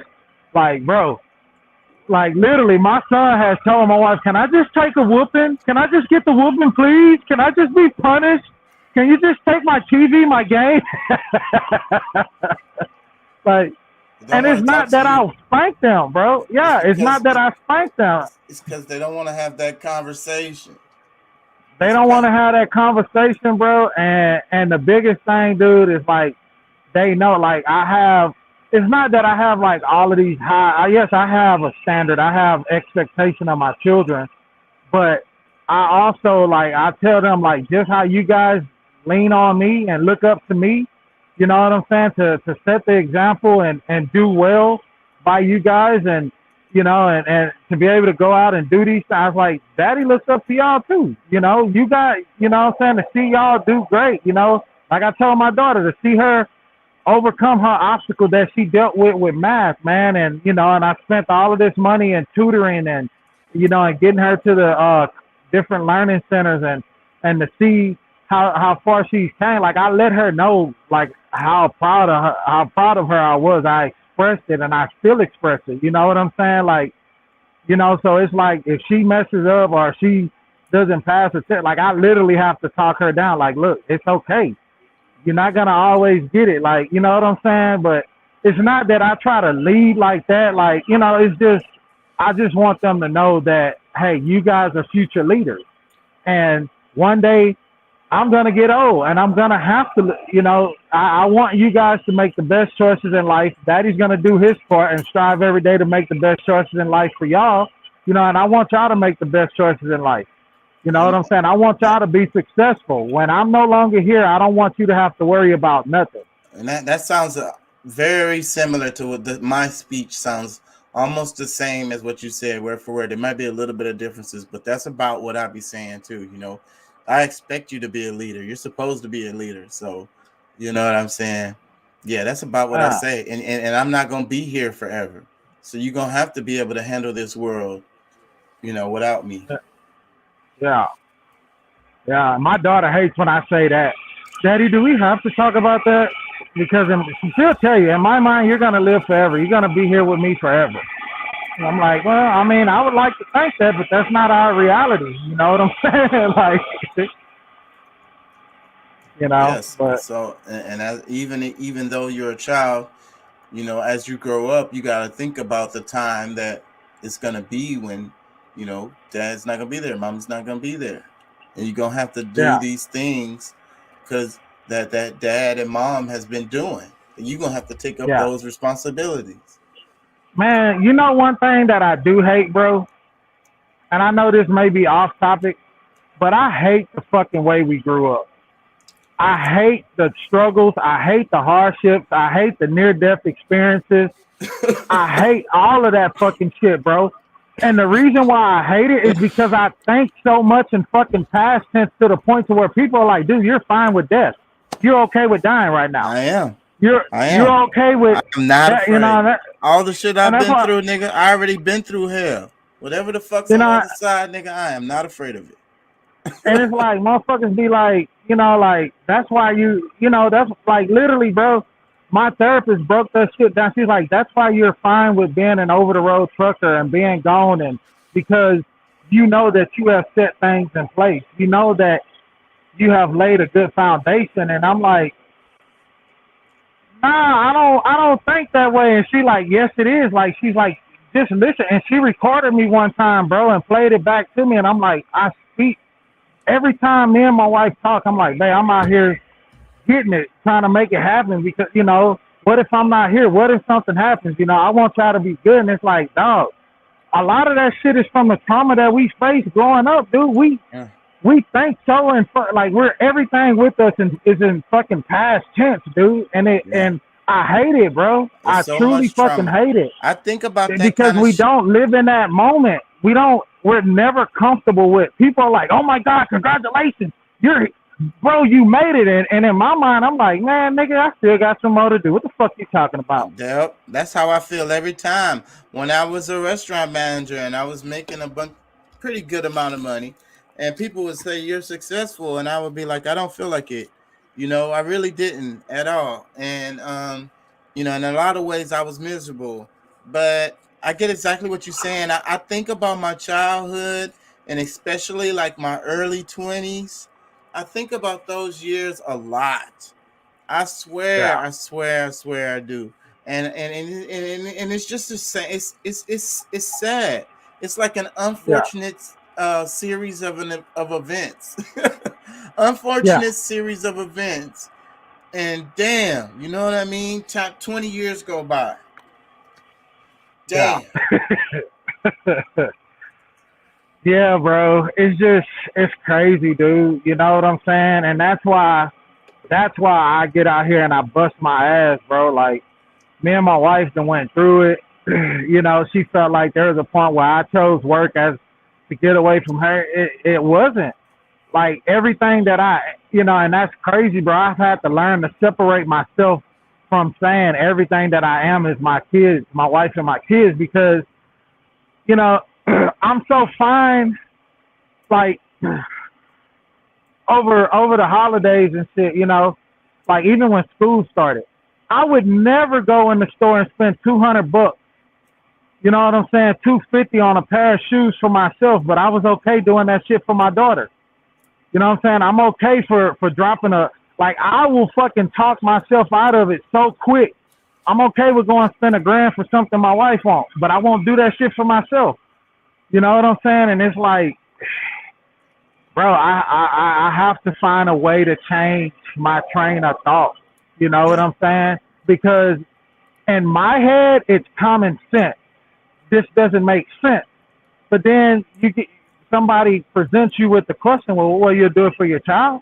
You do it for your wife? Why does it make sense for them? It's a want for them. You know what I'm saying? And it's like, bro, dog, I'm telling you, man, the way I we grew know. up, dog, that shit It's has fucked us psychology. up so bad, bro. And you have to take care of yourself. You have to find balance, and you have to love yourself. And when you love yourself more, it's gonna spread to your loved ones. You know what I mean? Because you'll be Yeah. loving them more. You know, this is the analogy. I might have talked about it before, but when you're on an airplane, you know how on the airplane they have the little face mask that falls down with the oxygen whenever like the Yeah. plane might get turbulence and it drops altitude too fast or something, and the Yeah. oxygen pressure or whatever is lost in the cabin, they drop those masks down, and it's free, and they automatically drop down, and you put them on your face so you can breathe, so you don't pass out. Because what'll happen is you'll pass out from the oxygen level. Yeah. So what they tell you on it's a sign on the back of the visor or whatever, and you're in the plane, it's always just sitting there. It's a sign on there, and it says, if you're with your child, put the mask on you first. Secure the mask on your face first. These are the directions on the thing. secure the mask on your face first, and then secure the mask on your child, because Yeah. people have a tendency to want to reach and put the mask on their child's face, but they take too long doing that, and they both pass out. So you're not able to help your child now because you have passed out and you're useless to your child. You know what I mean? And you probably haven't even made it to putting the mask on the child. Or maybe you did, Yeah. but you're still useless to the child. The point Yeah. is you have to put your mask on first before you put the mask on the child. Do you understand the analogy related to Yeah. what you were saying? Yeah. No, exactly. Like you have to take care of yourself. Like you have to make, and I've learned this shit through going through therapy and stuff. Like I've learned that like you have to make sure that I have to make sure Daryl is good. If I'm good and I'm in a great place, then everything around me will fall in line. Everybody else is good. Yeah. You know what I'm saying? And like I noticed that shit. Like I noticed when I was going through my little funk, when I would wake up in a not so good mood, immediately the tone in my house was fucked up. Like my kids, my wife, you know what I'm saying? And like now I notice, you know, it's like now, bro, like I wake up when I'm at home, I'm happy go lucky. I get up, I go straight to the coffee. Well, if my wife's not in bed with me, I go in there, I go brush my teeth, I go straight to the coffee pot. She in the kitchen, I hug her, you know what I'm saying? Give her a kiss, usually behind her ear, like, you know, good morning, beautiful. I hug my kids, like, hey, what are we doing today? Let's get out. Let's do something. You know what I'm saying? You guys want daddy 5 to fit, you know, whatever. Like, and when I do that, bro, it's just, yeah. So, I mean, I realize that concept now, but at the same time, I don't know if it's just the psyche or us always, you know, growing up and always seeing other people doing so bad, even though we were doing bad. You know, it's just like I get so much gratification out of helping others. You know what I'm saying? If I can give you this little bit, you know what I'm saying, to help you out, it's gonna put a smile on your face. Like that makes me happy. I'm good. You know what I'm saying? But then you're really not good because you're still like, damn, I showed, man, I want to get this. I want this. You know what I'm saying? So it's just one of those things, man. Then I had to learn, because I am that way, motherfuckers will use you. They know you got a big heart, like, he good. You can ask him, you know, and I had to learn, like I've pulled away. Like therapy helped me realize that shit. Like, I pulled away from so many people, bro, where I seen that it was just a give-take situation. Nobody was ever giving back. It was just a using situation. And now, guess what? They have no reason to call me. So guess what? They don't call. They don't come by. They're not at every function we throw at the house no more. You know what I'm saying? I'm not they guy. I'm not they dude no more. You know what I'm saying? So that's why I'm like, bro, people ask me, man, what you doing? Man, I'm rocking with my wife and my kids, bro. I know they gonna hold me down. You know what I'm saying? I know for a fact they gonna hold me down. And if the wife gonna hold me down, guess what? I know the kids gonna hold me down. You know what I'm saying? I know where I'm wanted, and that's why I stay. I know where that genuine love is. Yeah. Doc says I have a $50 a month me allowance. Everything else I end up spending on the rest of the house. It's just what I do. I feel that. That's nice. That's just like for me, like, bro, like I wanted a new car so bad, new truck. I didn't go out and buy it because of the market so fucked up. But anyway, you know, I showed you my little truck and the stuff I've done to it, you know, and I'm not done, but like that's just like my custom. Like I was like, all right, I want to upgrade my sound system. So shit, that's been hit me. You know what I'm saying? Like, whew, I can't wait till it's in there though, boy. That little truck, people gonna be like, whew, man. I'm telling you, the way I had it done, oh yeah, it's gonna hit. It ain't just spectacular. It's spectacular to me, but I know the way the box was built and how the subs were custom built. Yeah, it's gonna be nice. So that was my little gift to myself. that was my little gift to myself. So That's good. That's good. Like we say, you got to take care of yourself. yeah. Oh yeah. Oh definitely.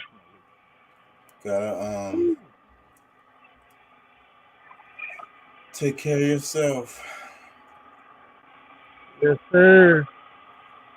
Man, it's cold out here, brother. Where you at now? I'm in Bentonville, Arkansas.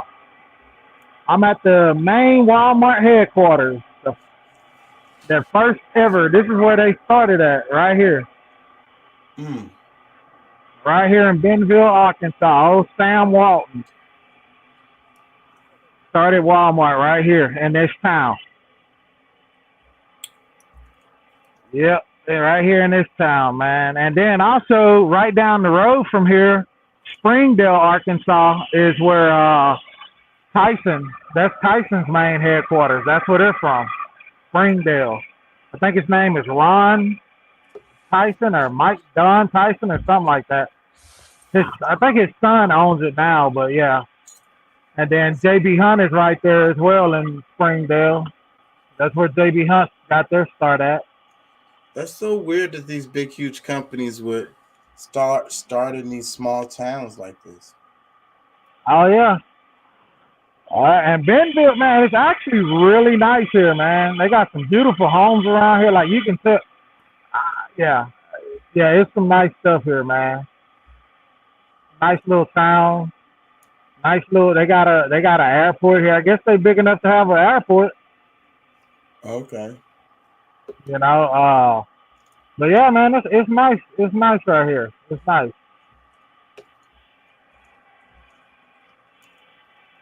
Yeah. Yeah, man, a lot of these major companies got they start in small towns, man. You know, that's just like the guy who owns Love's Travel Stop. Tom, what is his name? Tom Love.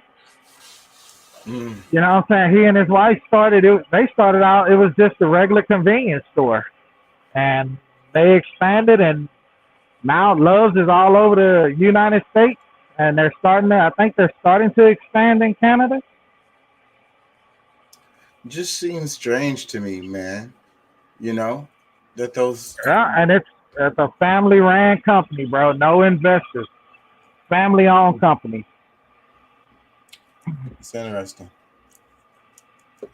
Wait, let's check this dude out. And not a team of people that I am going to be able to sit down with per se, or maybe talk to every day, but a team of people that even at a distance, even if we don't connect but once a month, you already know the mission, you know the plan. And I'm assuming that a lot of that is going to come from you having read the books, at the very least, How to Hustle and Win, Knowledge of Self, and Hood Health. And the second part being that you went further to engage with other righteous people and people that have knowledge of self and have had knowledge of self and culture in your city or elsewhere for a long time. And through not just getting the knowledge, but building the community, you have become a beacon, a lighthouse for your community. And those are the people that I want to encourage. Those are the people that I want to help raise up even further. I want to help build you up. The only way that we're going to be able to grow at this point is with a bigger. Yeah, I'm a fan of that guy. I feel like that was nice there. Yeah, man, we're almost done. My tank's almost empty. My last delivery of the day. So you get to drive home now? Yeah, we're gonna drive back to LaPorte. Yeah. Well, actually, what's today? Thursday? Yeah, today my Friday. I'll be off. My off days this week is Friday, Saturday, so we'll be back later on today. We're about 700 and some odd miles away. About 740, 760, something like that. Let me hear what this dude had to say. Let's see. Them up and told them that they was loved and how valuable they were. Let's start it over because I think this is the same subject of us. You know, so many people get on this app, man, whether it's rappers or whoever, man, act like their story have to be so tragic for it to be valid. Like some of these people that talk like they didn't come from good background and stock, like they didn't have parents who was providing and loving, like they didn't have a mom who picked them up and told them that they was loved and how valuable they were. They'll get on here and slander their parents and shit, man, and talk down on them like their life was so hard because in their mind, it's the only way for the world to be able to identify with them. No, that's abnormal living. You don't have to apologize to the world for having parents you didn't have to get it out the mud with. Then some of these motherfuckers be, yeah, my mama kicked me out. No, your mama ain't kicked you out. Some of y'all kicked y'all fucking self out when you didn't want to abide by the rules that govern them people's house. Some of the girl was sneaking boys in and out that motherfucker. Some of the little dude was catching pistol cases, selling dope, making straight up. I would have kicked y'all ass out too, you fucking moron. But then how you think your parents feel when they only wanted the best for you? They tried to give you structure and accountability, and they hear you talking this reckless shit about what they didn't do. That's like a slap in the face to them. You know, so many people get on this app, man, whether this rappers or whoever, man, and act like. What'd you think about that? Man, that's the truth, bro. Because I sit back and I wonder, dog. And I ain't gonna say every rapper, but the majority of rappers all talk about how, you know, they had a rough life. They left their mama house when they was 16. Mama kicked me out. Yada yada yada. I had to get it out the mud. Yeah, like, let's know tell the real story behind what truly happened, bro. And me and you got stories that'll blow a lot of them niggas out the water. So whenever we hear that shit, especially if they're exaggerating, like, you know, we know already, like off top, just by what they're saying. Yeah, exactly. Exactly. It's like I be listening to that shit, man. Hold on, let me shut this. I'm gonna shut this deal off, and I'm gonna say this here.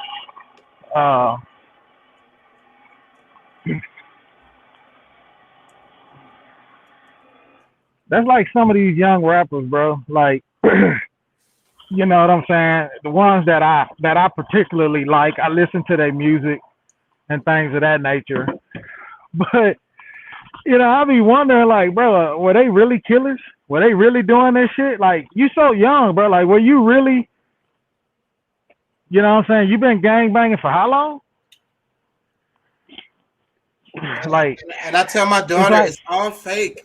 You cannot trust none of that shit on the internet. All of them niggas is faking. Like 95% of them are faking. Man, a lot of them dudes, bro, in order to be able to claim that, they getting extorted like a motherfucker. They getting extorted. That's like I listened to an interview with, and I like Roddy Ricch. You know what I'm saying? I listen to all of his shit, bro. I like him. Yeah, I love his music. I like his stuff too. And they asked him about, you know, being a Crip. You know, what did he have to go through? Did he have to get down? Did he have to get, you know, pretty much, did he have to get banged on to be able to join the set? And he like, nah. And I'm like, so you just got put on and you didn't have to do shit? Because that's not what we know of gang banging. That's not the like proper procedure. Yeah, whether you know what I'm saying? Like, he, you know, and it just, to me, like, when I listen to the story, bro, it just seems so orchestrated and fake. Like, bro, are you really gang banging, or you just got family members that's just some big dogs in the game, and you able to claim that shit? Almost all the names you can name, they all came from a good, stable ass household, and that's a lot of the reason what we were saying earlier. When your childhood is so traumatic, it makes it harder for you to, you know, be successful in life. What I'm trying to say is that these guys who got successful in whatever they got successful in, they came from a stable ass household, most of them, and they just talk about. They're just saying that I'm from the street shit for whatever reason. You know what I'm saying? For street credibility and shit like that, or whatever the fuck. Yeah. It's not real. Yeah. It's not real. Yeah, I'm not. Yeah, that shit crazy to me, bro. It's crazy to me. Like, I don't even know why. Like, like I listen to these guys that's been gang bang forever, you know, but I listen to like these guys that's been bang forever, bro, and they just talking about, you know, how hard it is, you know, how that's such a hard life and shit. And it's like now this generation, like everybody, you know, blood or career, however I ain't no gang bang. I don't, you know, but everybody this, everybody that. And it's like you got these old heads telling you the lifestyle, how hard it is, bro. Like you getting millions of dollars. Why do you want to be associated with that? Like, and you know what I'm saying? And I truly believe when you have dudes that get on these platforms like these real gang bangers and they like, man, these niggas out here getting extorted, bro. You know what I'm saying? Like somebody like Soldier Boy, all of a sudden he a blood and he's so hard and he this, that, and this, that. And it's like, bro, fake as fuck. He another one of fake them as fuck. That nigga so he's not even comical to me, bro. He just stupid. He another one that he got came from money, but he's stupid. He another one that came from a stable household, bro. Like living in the suburbs and shit. The niggas is full of shit talking about they gang banging. The niggas ain't never gang banged a day in their life. Yeah. Like I don't know, bro. But what I was gonna say was some of the ones that are, then them the ones that end up going to jail. They be catching cases and shit. Yeah. Because if you gang banging, then you probably doing some illegal shit. And then if you're a rapper, then that puts your name all on TV and shit. So here come the feds to come pick your ass up and shit. Yep. Boy, talking about they didn't count bodies and all this shit. Nigga, the only nigga I truly believe in the rap game in my generation that I know of that really was about that life and probably still is about that life is Boosie. Boosie. I believe it. And he caught a case not that long ago. And that's what I'm saying. All the niggas that's out there that's really about that shit, they be catching cases. They catch cases, bro. Yeah. Yeah. Like niggas like Jim Jones and Cameron and Jewels, like them niggas that was really in that shit. Well, they was dope dealing niggas or whatever. And Jim Jones did catch some kind of case. What case did he caught? He was in trouble recently. Yeah, I think he got caught with some guns and pills and shit in a car out there in Atlanta or some shit like that. But they was connected to the dope game in the streets, but they wasn't no gangsters. They was a dope clique, if you will. Yeah. But still, like, these niggas got it out there in the streets, bro. But as far as niggas catching bodies and shit, these little young dudes, I don't believe you, bro. Yeah, most of them. I don't believe you, and you putting that shit out there to these kids, bro. I don't believe you, bro. You know what I'm saying? But like I say, like rappers like Lil Baby, Roddy. Like I truly fuck with them, dog. Like I truly fuck with their music, man. Like, even old heads fucking with their shit. You gotta separate the music from the people, anyways. I bump Cardi B, and I be talking to Jay Lethal, be mad at fuck because at work I be bumping Cardi B, and he be like, "How you gonna bump Cardi B?" It's like, bro, I don't have no whatever you think of her as a person. I don't give a fuck. I don't give a fuck what I think of her as a person. I'm jamming the damn song, bro. It's the shit. You know what I'm saying? Yeah. You know what I'm saying? Like, Drake, you know what I'm saying? Of course, everybody listen to Drake, but Drake, I love fucking Tory Lanez. I love that nigga music. The shit that he did with the Chicks tapes, oh, man. I'm a That hater. nigga is talented, bro. That nigga is talented. He is talented. I wouldn't disagree with you, but I'm a bit of a hater of Tory Lanez. But I'm a musician too, so I have my opinions, strong opinions of a bunch of art. We could probably do a show about that. Maybe that's what I'll do a show about coming up. I wonder if the people out there can let me know if they want to have a show where we talk about like rappers and shit, like because I'm deep into hip hop history. Both of us is. Let me play this clip right here. I'm a I'm gonna wrap it soon. Let me play this clip. Oh yeah, that's cool, bro. Cause I'm finna get ready to blow this tank down anyway, so we straight. I'm gonna play this quick video though. Check this out. All right. The crazies out there, and I have the threats upon my life, harassment of my family and my children with obscene phone calls because people are lying about me. Now, I guess you could say, well, that's the way it goes. I can take the hit.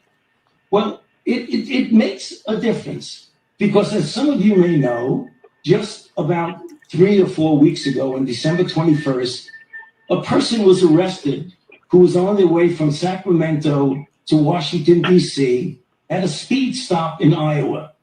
And the police asked him where he was going, and he was going to Washington, D.C. to kill Dr. Fauci. And they found in his car an AR-15 and multiple magazines of ammunition because he thinks that maybe I'm killing people. The crazies out there, and I have the threats upon my life, harassment of my family and my children with obscene phone calls because people are lying about me. Now, I guess you could say, well, that's the way it goes. I can take the hit. Well, it makes a difference because, as some of you may know, just about 3 or 4 weeks ago, on December 21st. Yeah, that nigga catching it. Doc said that's Fauci. Doc said Ice-T was actually a jewel thief, robbed and shit.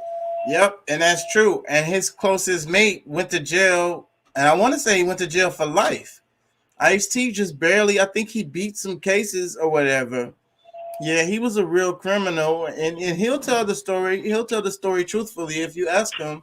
There's plenty of interviews out there where you can find him where he's talking about it. But he'll say, he pretty much got lucky because his closest mates went to jail, like for life. Yeah.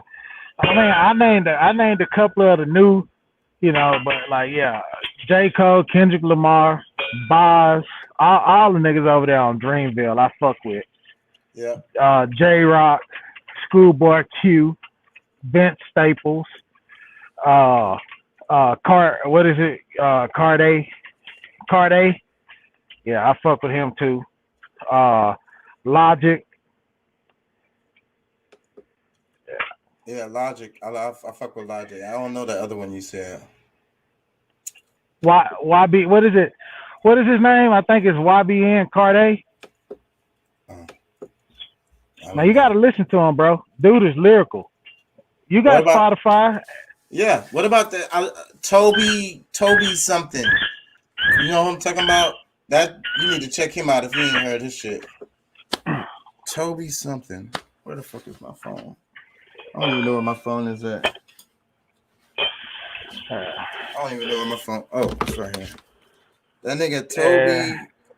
You probably know who I'm talking about because he got a couple of pretty big songs.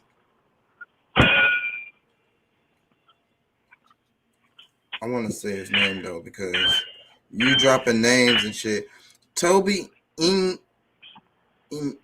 Wingway. I don't know how to fucking say his name. That's probably why I couldn't remember it. Damn, I'm gonna have to play one of his songs. And I know I'm gonna get in trouble for this. You probably don't. I don't know what song you would probably know the Father Figure song, but hold on. Oh shit, my earphones are sucked up.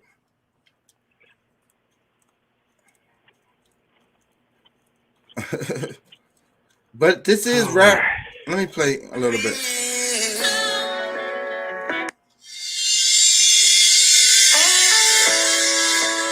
Try Jesus, not me. 'Cause I throw hands. Try Jesus, please don't try me. Okay, man. Man, I ain't ever heard him. You ready? Check it. All right. Little dog, I'm extra unique. My whole aura screen telling. I've been listening to feel like Griselda and Marvin Winans just to make sure I'm balanced. I'm from the West, yeah. Half of my partners is savage. The other half made it out the mud, but the taste of sludge didn't alter their palate. Yeah, I'm a dog, I'm a beast, and your father figure. That little P365 was just that starter pistol. Yeah, let me check that nigga out. This one is him and Royce 5'9" and Black Thought. I done parted ways with those who move in fear. Hard to go astray when Anyways, if you just type in TOBE, he'll probably pop up. Okay. Yeah, I ain't ever heard him though. Yeah. And man, what about that dude from Africa? His name is Burna Boy. Have you heard of Burna Boy? Yeah. I've listened to quite a bit of his stuff. Okay, I was finna say, if you hadn't heard of him, you gotta fucking be bumping him. I try to introduce him to everybody. You gotta know that dude. That's like Sia. You know who Sia is, right? Sia, the chick? Yeah. Yeah. Yeah, okay. That's another one you have to know about. Cause if somebody tells me they don't know who this person is, then I'm finna start playing a whole bunch of damn songs and shit. Y'all need to know, because these are people you really, really need to know. They make really good shit. Yeah, I've heard of Sia. Yes, sir. But hey, bro, I'm gonna have to catch up, man. I gotta blow my tank out, and it's right above my head, so it's gonna get extremely loud. So. And I'm almost at 4 hours, and I don't like to make it to 4 hours, so I'm finna wrap it anyways. All right, bro. Well, we'll catch up. All right, man. Peace and love. Thanks for being here. All right, same here, bro. Yeah, you gonna be on the show tomorrow? I'll try to make it through there. you gonna be at the house? Be at home, but I'll try to make it on there. Well, I'll send you a text. If the old lady give me an opportunity. No hard feelings. No hard feelings if you can't get on, bro. All right, man. But yeah, man. All right, bro. You have a good one, man. All right, peace and love. All right, same here. All right.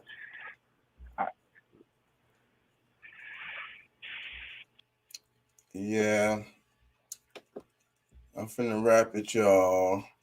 There was some more stuff I wanted to cover, but since I still have that stuff left over, I can use it tomorrow.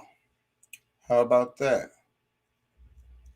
I'm gonna play these clips. What's up, man? I'm hearing y'all niggas over here talk. I was listening to that shit, man.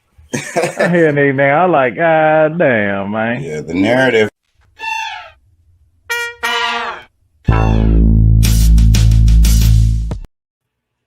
You're not ugly. I looked weird. Deformed.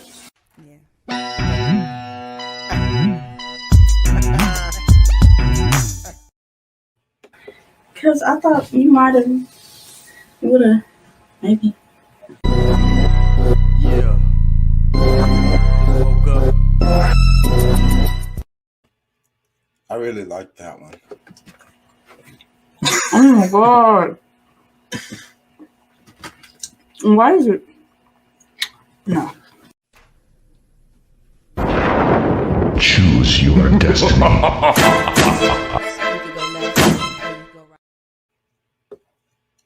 All right, y'all. Peace and love. Thank y'all for joining. Feel good. Be an activist. Learn your history. Look this stuff up.